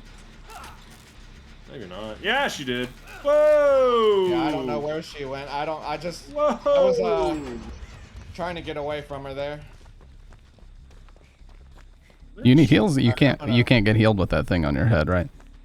You can. You can. Oh, okay. It's just that it's like a kind of a threat. Like it right now, dude, for example, is in. He needs to. It's active. Once Hey, it's buddy! What the it fuck? activates. I got sold. Like I that. didn't know you were there. I was looping. Bro, he's killing us all. I'm the only one that hasn't gone down yet. No, I know. I'm Yeah, looping. yeah. I'm looping. Yeah. I'll finish this gen though. Yo, I'm I'll going pop to that where. shit real quick. Sam, did you finish that gen? Yeah.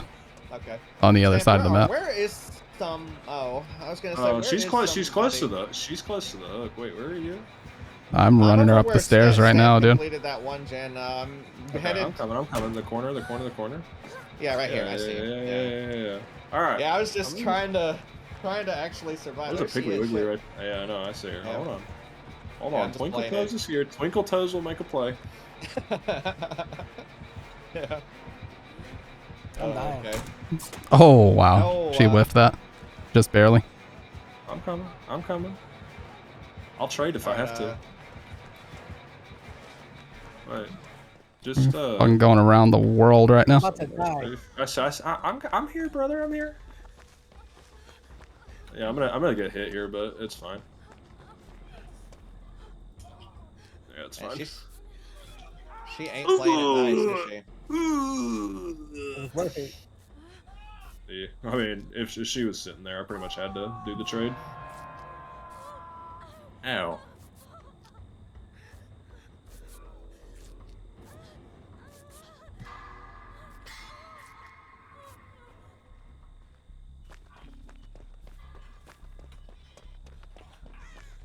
Fucking bitches follow me. That's crazy. Be honest. Okay, I'm gonna get That's crazy. Husk. No. Should go find a gym.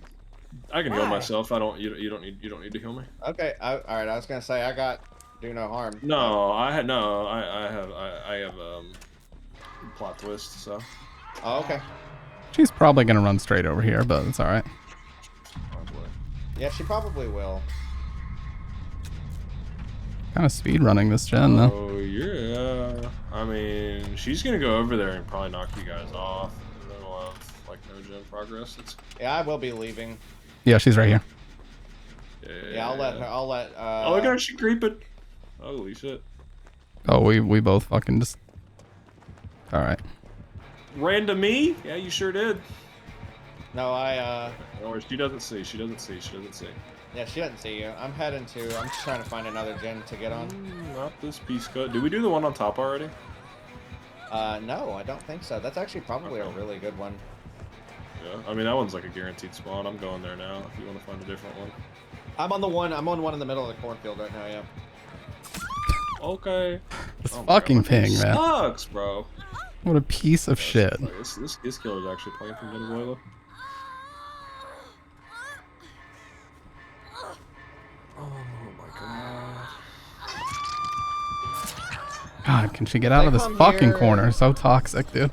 If they come here to this middle gen, I can run to Shack really easily. So there do be that. And she kicked the gen. Oh my god. Can you tell me where she's going? If she goes in the house? She's not in the house. She's right in front of me, basically. She's gonna come to that. I know exactly where she's gonna come. You're gonna hang out on hook for a second, okay? Yep.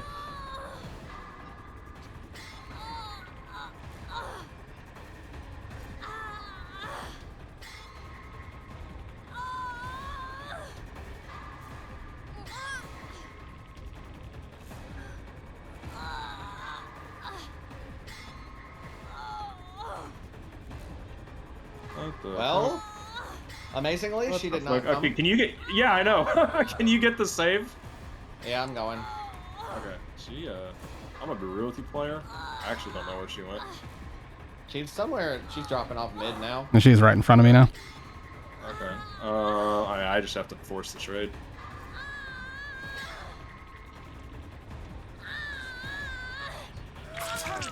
Ow.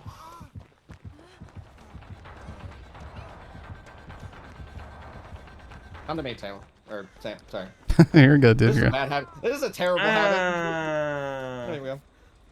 I heal you faster for each hook state you've got. So right now I basically have will make it. It's kind of sick. There we go. Is the basement here? Arella's new perk is so good. It's not. Take the hit! One hit and I'm off. Oh my god, nothing sucks. Not like that. I'm so stupid. No, you know what? I sacrificed my life, dude. Oh, there you go. That works, I guess. Whoa! Completely selfless player is what I am. Where A is team Tusk? player. That's one way to describe it. Tusk, where you at? Your mom's I can house? heal you like real quick. What the fuck? Never mind, you just running.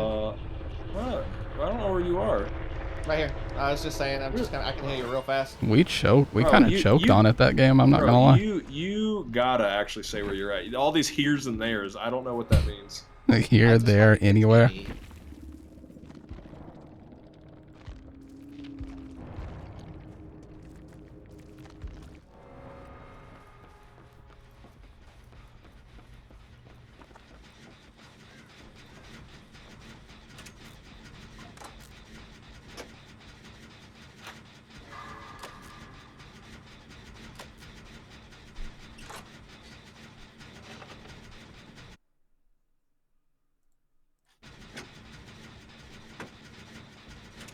This is how you know it's hardcore. The camera's going off.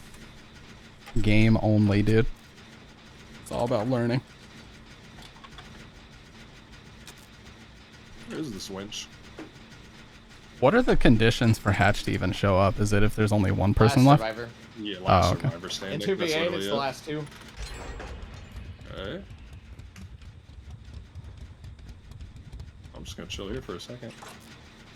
Where is She's she? right there. He's on me. Oh, okay.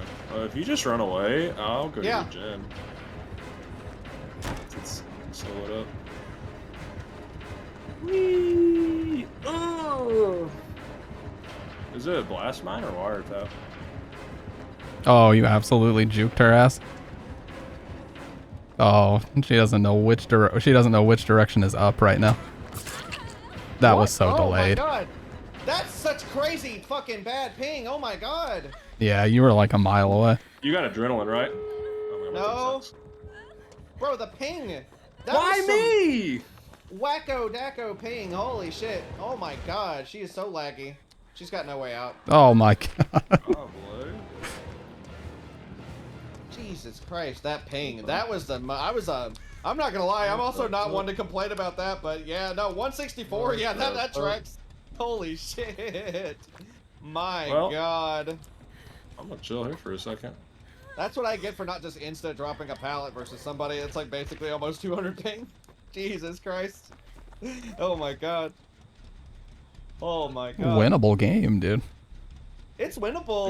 You want to see the strat? You see my 99 sprint burst, and then you hold shift and you keep moving.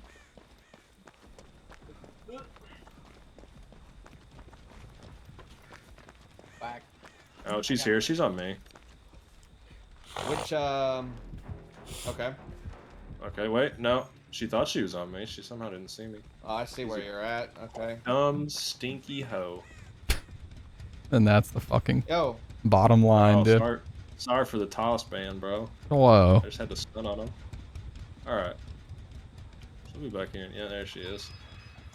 Wait, you're here too. I hear you. Yeah, so I'm right beside you. Yeah, thank you. Oh my god. I know! Oh, what the fuck? Didn't know it. Ow. Didn't know it. She doesn't know it. She has no one escapes that. What the fuck? What the fuck? What is going on? Wait, I'm gonna crawl in front of the locker. We're gonna do a CJ tech. You got a flashbang, right? Yeah, dude. Oh my god. Oh, she fucked up. You know what? At this point, let's just waste her time. That's what we're here to do, is just waste her time. Oh, how did that not hit, even with the ping? That was so close.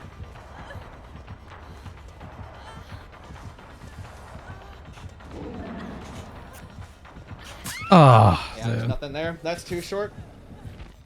what is going on exactly, Dr. Red? What your mama say? Okay, so you said hardware acceleration. Is that in the NVIDIA control panel? What I do? I had it. I had it on. Man. What I do? I had to turn it off on my it's like display settings or something. Mm. Which it might be different because I'm on Windows 11. Let's find out. Yeah, I do believe it's under display. I'm pondering the flame right now. Wait, can I just quit? Yes, you can hit escape. Oh, that's what abandon does. It's if when everybody's down and there's nothing like viable to do, you can just leave. It's basically Spit it through your microphone. Oh, absolutely fucked.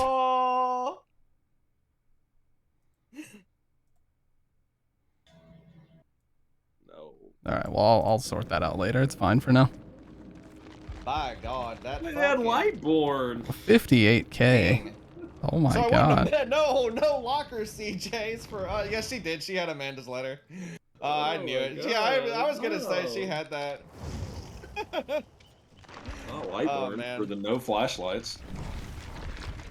Yeah, some people just don't ever take it off, man. Well, to be fair, they could be worried about like flashbangs or something, but We're going prestige 3.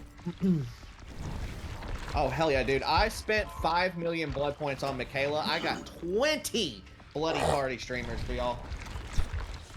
Easy. All right, there's Fitty. I said no, not Lightborn from the no flashlight moves spawn over the sad face. Oh no, they were there. I didn't know they were. I didn't know. I thought they were in console.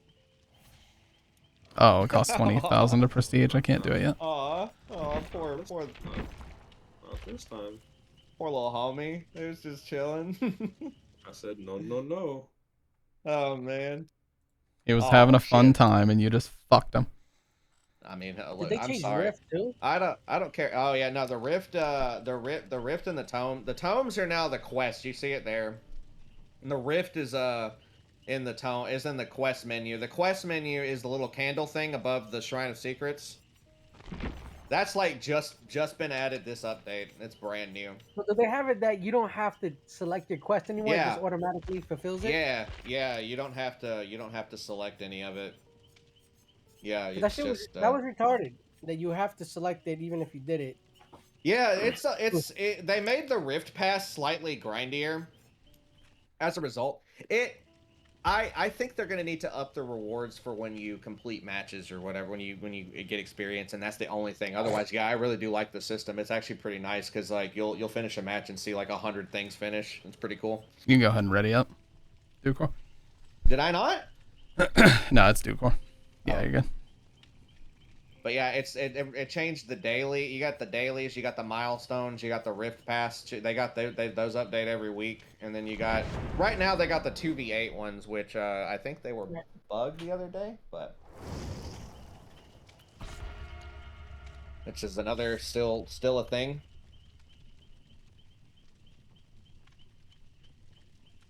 I'm gonna bring. Let's see. Oh, what? It saves your add-ons? Nice. I'm gonna bring my double sutures. Man, double sutures is so fucking cool. I love double sutures. All I do is wait. Which one is it? Surgical. Yeah, I'm gonna do that too. Actually. First aid kit is the only add-on I bring. Skirms' string title is just losing hair playing DBD. Dude, I thought he meant that he was drinking the C4 pre-workout. I was like, dude, if you drink that every day, that would be fucking insane. That stuff is crazy. I mean, the energy drink is already pretty crazy, but yeah, he's talking about that. I mean, I like C4's energy. It tastes good, but yeah. The greatest energy drink is the white sugar-free Monster cans. It just is. It simply is. Probably, yeah, probably the GOAT of energy drinks. I've been quite fond of the Ghost recently. I was gonna say I'm big on. I've actually not. White sugar-free Monster is good, but I really like Ghosts. I like the Doctor. It tastes like liquefied fucking candy. I don't know, man. It's so good. Like the fucking the blue Sour Patch Kid Ghost is so fucking good. Also, Doctor.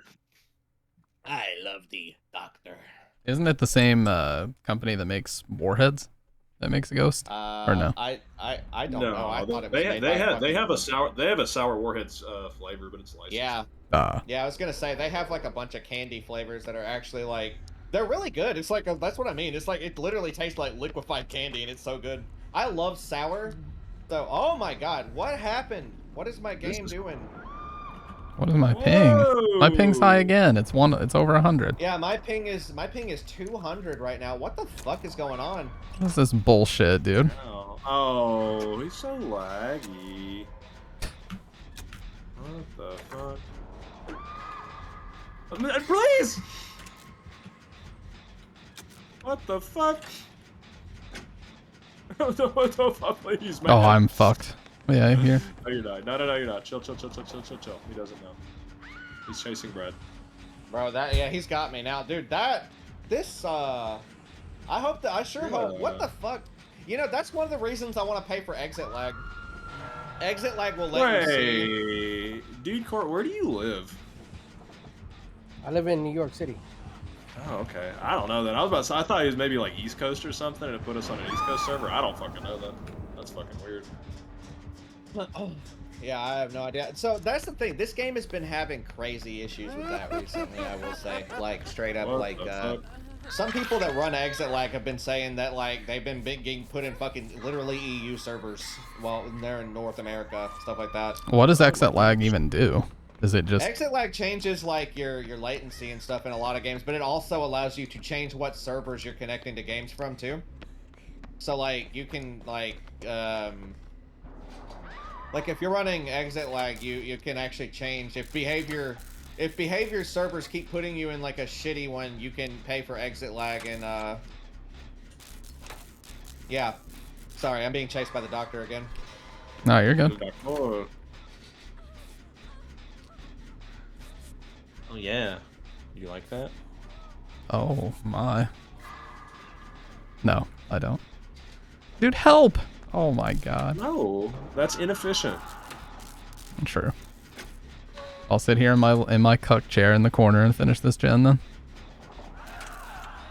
He's that dude score down. He's on my nuts. Honestly, dude, he's kind of bouncing on it if I'm being honest. Well, bro's actually doing tricks on it. Be so for real right now, dude. Oh, Jesus Christ. I'm far up, bitch.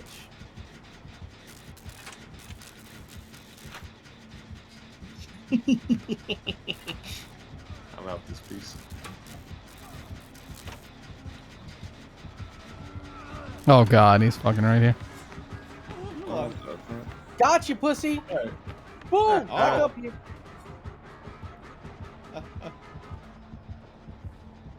That's what I call moxie. No, dude. Oh, what the fuck? I fucked up.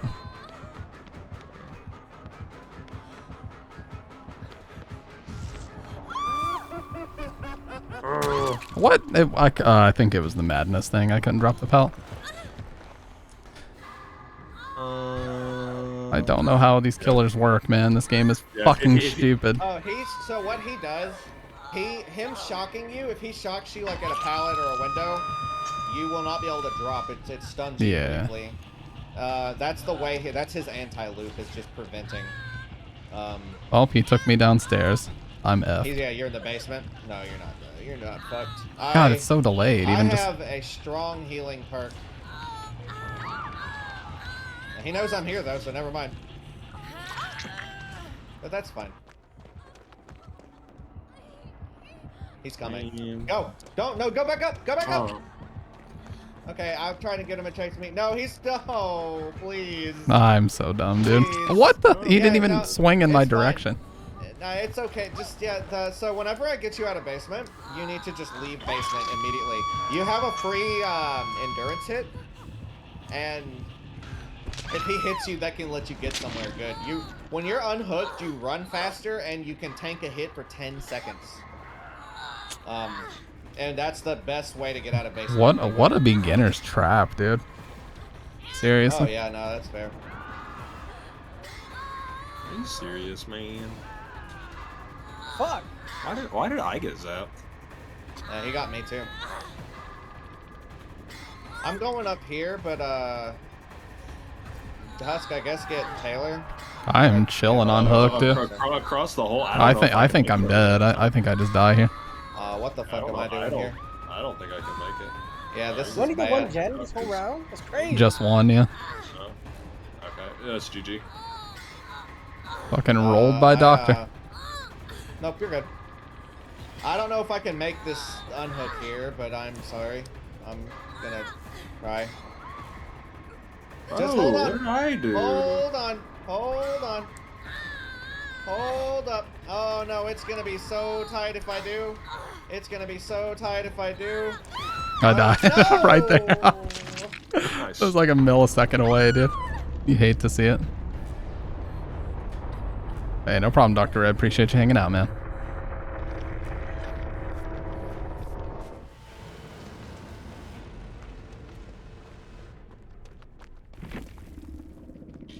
Bro, what the fuck is wrong with It was me? toxic. Hey, Brad. What up? Oh, okay. Oh my god.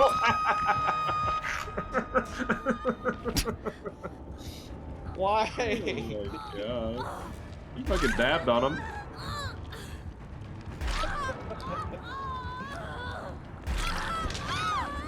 Wow. Oh, that's gay. Yeah. We got absolutely fucked.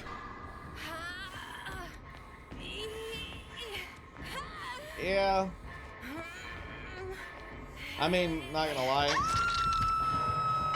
Bro is like actually VPNing from China, so. Yo, just kill yourself. Yeah, I'm just like gonna, you're I'm happy. gonna let you get hatched, or try to let you get hatched. He went the opposite direction, so you got a good shot. I'm letting go. One more skill check and I'm out. And bye.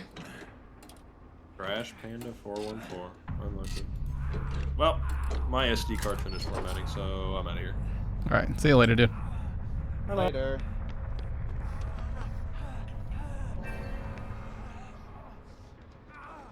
What's the, what was he? What about the SD card? What's he do? He's soft modding a 3DS. He said. Oh, I see. Can you go any slower? Come on. Oh my god. Well, he knew. He knew, dude. It's just unfortunate. This man actually got a 4K. Bro, he could have moved you to a nicer spot to floor you. Damn. I can't even see it. It's just a black screen. Yeah. It's because Got he's in him. the corner of the camera. Pivoted to a bad place. Wow, 12K. I got fucked. I mean, it just happens, man.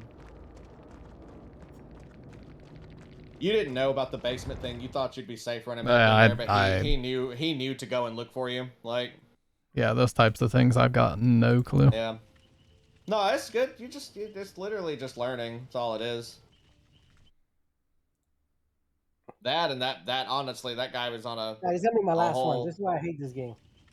Oh, that was your last one, or one more? I'm sorry, Core. After this. Okay, yeah, Okay. I'll do one more as well. Okay. Do we need to remake this lobby? I unretired to retire. He's gone, right? You unretired for this. Yeah, I think you might need to remake it. All right. Yeah, I don't know. You know, famously stable game. Bro needs to turn his game off, dude. Yeah. This Iron Tusk character needs to turn his game off, dude.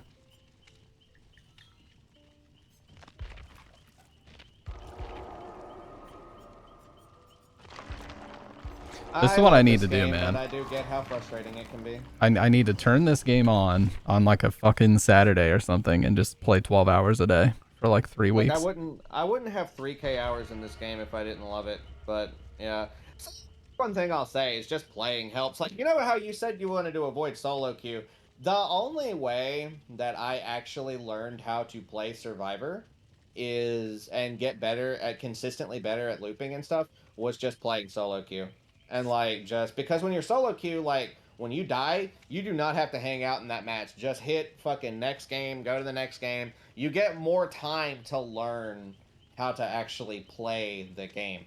Like how to counter killers, how to, you know, how to play against certain things. Be sure to you can look at builds and stuff after the match, of course, but I didn't start getting consistently better at stuff like looping and things like that until I started playing a lot of solo queue. And I'm still not like, I mean, the other thing is that like, sometimes you'll be like, oh, I'm so shit if you go down. Like, bro, like, do not watch like Skirms and JRM and compare yourself to that. Like, that's actual 10K plus hours. Yeah, they are hyper talented. They may, if I were, like, I play a lot of killer and I would actually consider myself pretty decent at killer. If I were chasing them, I would get fucking turbo shit on. Like, no lie, I would get destroyed. Like, they're really, really, really good. They know how to turn a situation where they have literally nothing to work with into something. Yeah. Like, Whereas I'm okay at utilizing the map resources consistently, but like once I'm in a dead zone, I'm usually fucked. Even in some cases with them, you'll see that happen. Like it's just point being, the game is literally designed for you to go down eventually. Killers literally get faster and faster until they catch up to you. Just because in this game when it first came out, there used to be literal infinite loops where you could loop the killer forever, and nobody liked that. Or, well, okay, the survivors. Oh, liked survivors that, loved it. Yeah. yeah. But killers did not like that. And, The Houndmaster again. It's not very fun. Oh boy, I wonder if it's yeah, it's probably not the same person. Houndmaster's pretty. I like Houndmaster. A lot of people don't like Houndmaster. She's a pretty strong killer. I like her. I didn't even know she existed until today. She's new, but she's not very. She has a low pick rate. She's like a bottom 10 pick rate killer. So people don't play her. People are under the assumption that she sucks, but she's actually an A tier killer. She's actually quite strong. When she came out, she was really bad. But then because she was bad and buggy, they giga-buffed her to like and turned her dog into a fucking literal missile. And so now she's chasing me.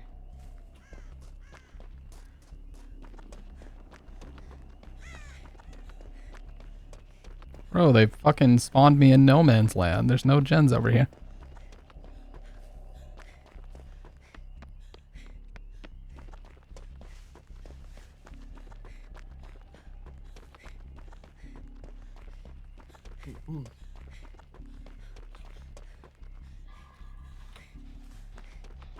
Yep. I don't make this. Nope. Okay, I fucking. Yep. I'm washed. That was terrible. But yeah, no, that's the thing. It's just lots and lots and lots of practice. Oh no, dude. And solo queue is the best way to do it. That's the main thing I'll tell you about, in terms of, yeah, you're not wrong about that. Like, you'll get because consistently better. You can't rely on communication or anything when you're solo. You just have to figure it out yourself. This game has a fuckload of RNG in it too. That's another fucking factor. Sometimes like some maps are so horrible for Survivor that they have like, it'll be like fucking the tiny little area with like 6 fucking pallets in it and like 2 workable loops. And then some other maps are this map is a good example. This map is actually a very Survivor-sided map. Nice, you got We'll Make It. That's a really good perk. Easy. But yeah. I'll do I've been this. trying to send a missile my way. Fuck that bitch.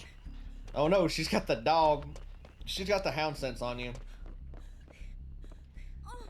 I am just wandering around aimlessly right now. Not gonna lie, I actually don't know what Oh, I got rid of balance landing. I'm a retarded motherfucker. The moment I got rid of balance landing, the moment I needed it. Oh no. If she had the, I'm not gonna lie to you. She's coming toward us now. Hound sense does. That's fine. I forgot I don't have balance landing. I'm stupid. She's going the opposite direction, so. Oh, that happened though. Balance landing goes hard in that main building. All right, you got the save. I'll jump I on was the gonna gen. jump off the building and then book it. Like, I do, but she's probably gonna come back in this direction, so we're gonna go. Oh, she's chasing him. Oh shit. It's fine. We go this way. No. Oh, we haven't even got 1 gen. She's not going. She's still on her. I can heal. I can heal dude real fast. I can heal you real fast. We finished this gen. Yeah.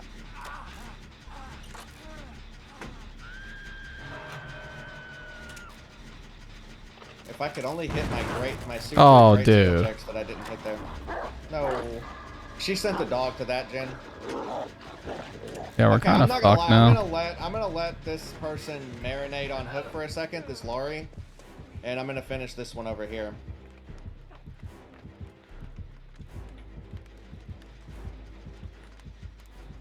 I'm just crouching in a bush right now, dude. Get Oh, out go of here, get the Lori. Ward.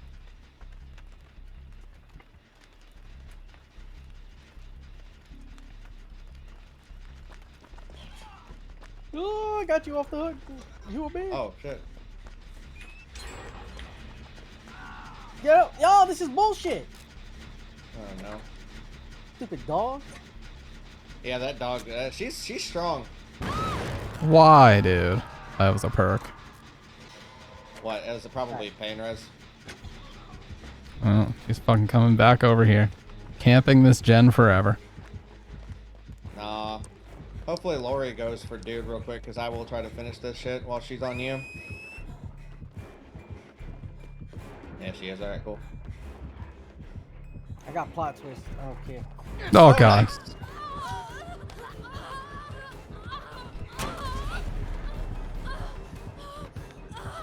She has all shaking thunder. That's what that fucking sound is. It basically gives her coup when she does a big drop, so that's what happened earlier. I was wondering what the fuck is that crash sound? Holy shit. Oh my god. That's actually not a bad chase. No, it wasn't. You did good. It was enough to get that gen done. That's always good. Basically just trying to waste as much of the killer's time as possible. You'd be proud of any of it. I mean, hell, even a 30 or 40 second chase is more than a lot of people do. Yeah. And the ping is really low this match, so nothing feels delayed. That's why I'm always just telling you, don't compare yourself to like the fucking Cope and JRM and Skirms and everybody looping the killer for 5 fucking gens. Like, they are uniquely strong survivors. She's up mid. Yeah, she's on the front porch, going to the left side now. Now she's right in front of me. Going to the back door now. She's at the back of the house.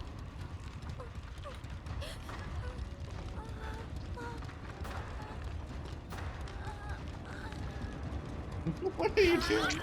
I was trying to Kobe, dude. No, yeah. I was just faking the Kobe, you know? Keeping you on edge. Ganymede. Alright.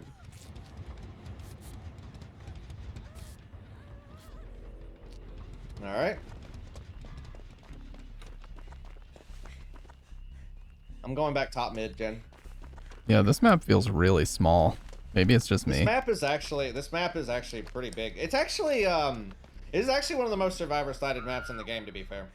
Main building and some of the setup next to Shack should still be up. I don't think anybody's dropped anything over in that direction, but that setup can be very, very nasty against a killer. Bro. This guy Pain rest. keeps missing skill checks. Trying to lead her away. I just fucking jumped out the window, dude. Broke my ankles. Okay. Yeah, that's good. That's a really strong window. She has all shaking thunder though, so do be careful about that. Well, she sicked the dog after me, dude. She's on me. Oh no! That's the fucking hound sense. It just makes her give me that sucks. Can we get our boy off hook, or is he... Can't use oh, he's just down. I want to work on this gen.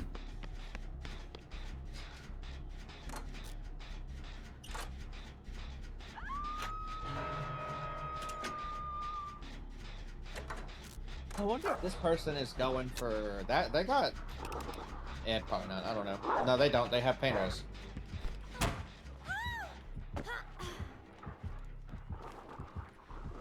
Oh, fuck you. Alright. So my new thing is don't get hit by that fucking dog, that hound sense shit. That fucked my dead heart up.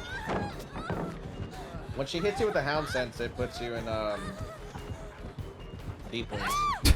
That's what that does. That's when the dog has to circle around it. So fucking cheap, man. What? I just got double teamed by her and the dog. Oh yeah, I got this is how she pincered. works, yeah. Her dog is basically just treat a dog like it's a projectile. That's basically what it is. Like I said, it's like a fucking missile. I mean, that gen in the top of the house is just off limits. She just automatically runs straight back there after hooking somebody, so... Yeah, it's probably... Well, no, I don't think it would be part of her 3 gen. Maybe. I'm gonna let dude work on his gen. No, it's not Silent Hill, John. We've played astronomical amounts of Silent Hill lately. I was talking about you earlier because the glitter conspiracy came up in one of the 4chan videos we were watching. And it turned out that the client they sold to was like marine. Oh, Ganymede's dead. It was like boats. Ganymede's dead next to my gen. Let's do another one. She don't have no 3 gen or nothing like that. No, let's do it. Is everyone over here? I don't even think so, dude. You can look up at the top. You'll see like little lights, like little like floodlight looking things. Maybe. I don't think there is one over here, although it would be really sick because this area has not been utilized and it's like a safe. Yeah, I don't see one. You aren't There's allowed to probably play one over this. here. Please start playing Silent Hill, please. I'm unsubbing right now. That's fair. It's like the horror equivalent of me starting to play Fortnite this game because it's like by far and away the most popular horror adjacent game on Twitch and has been for years. So I totally get it. Oh my god. Bro, this game rolls. This game has Silent Hill in it.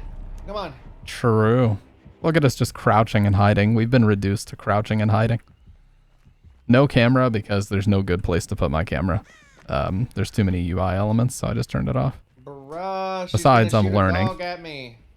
I'm just learning right now anyway, dude, so there's no need for all that. This game was a lot better back in the day. We could get on this gen, maybe. It's not even... It's literally 0% This game is actually really good today. I don't know. Like, they've actually balanced it a lot, and a lot of the stuff back in the day was pretty broken. I don't know. I feel like they've done a really good job keeping it alive more than anything. Like, I give them credit for... Pretty good job so far. Yeah, I'm sorry. That's Like, the keeping it relevant. That's difficult to do. Like, in today's day and age where people get over games in, like, a weekend, keeping Why did something I run alive back for into 9 her fucking years face? is very impressive.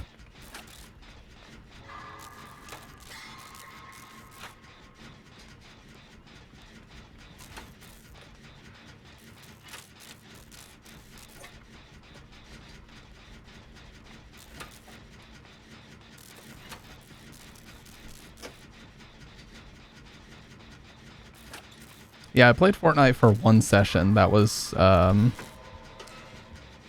can't remember if that was a sub goal or a follower goal of some kind, but yeah, we did Fortnite. And honestly, I had a lot of fun.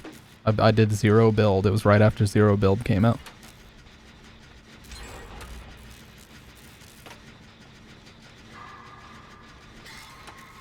Bro, how did we get this match back on track? I'm about to finish another gen. Very carefully. I'm dying though. She's trying to mori me. I'm dead. No, what are you doing? What are you swinging at me for? Hey, 1 gen left. Good job, guys. I'm gonna die, but great work. I can't. I just can't. For long enough. Oh god, she's gonna fucking see me. She already did. Man, that was fun. I had fun with that last chase. That's all on you, Stamp. Oh, I'm so Give me fucked. the stamp of approval. No, dude, why?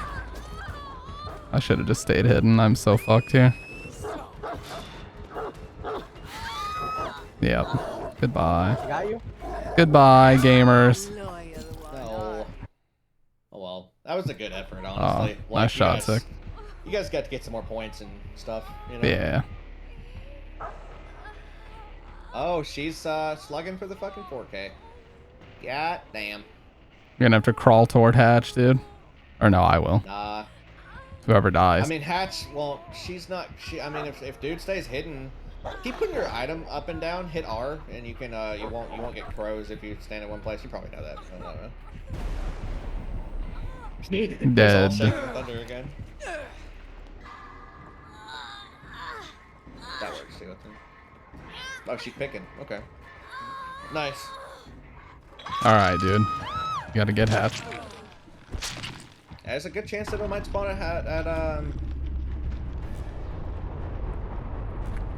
we didn't bring an offering for it.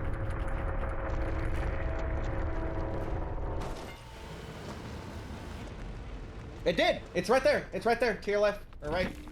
It's in the shack, dude. Behind you. Hatch. Nice! Easy. You came out of retirement for that. That's a fat dub. I put the offering for that. You did! Nice! Oh, another That's why I stayed console. my hat. Dude, all these killers are playing on console. They can't even read our shit talk. Alright. Yeah, they can. Well, that was fun. And I'll definitely be down to play in the next couple days as well, but, you know. See the toxic? Yeah, they said like a rat. Good sport. Very good sport. I like when, man.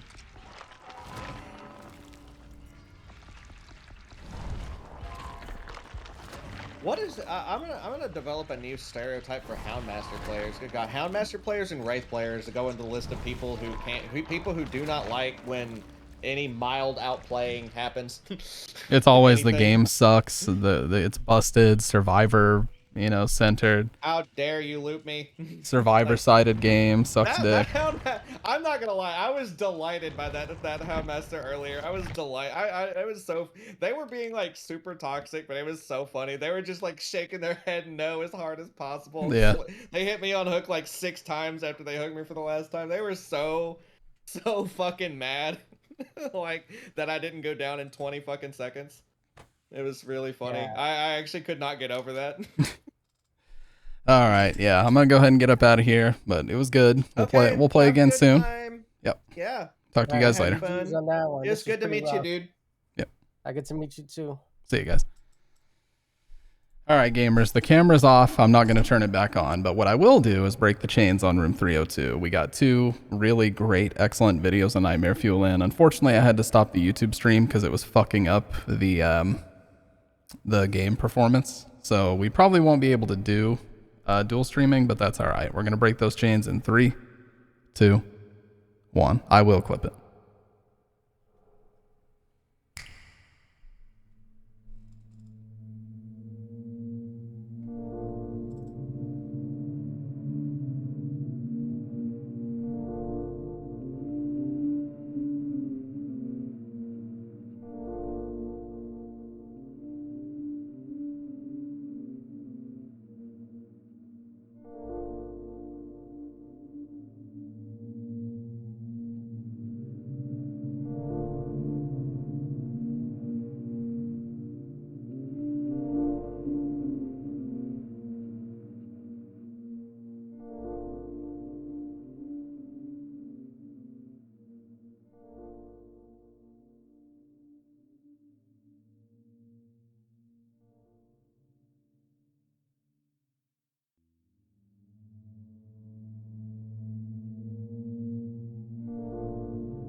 Bruh.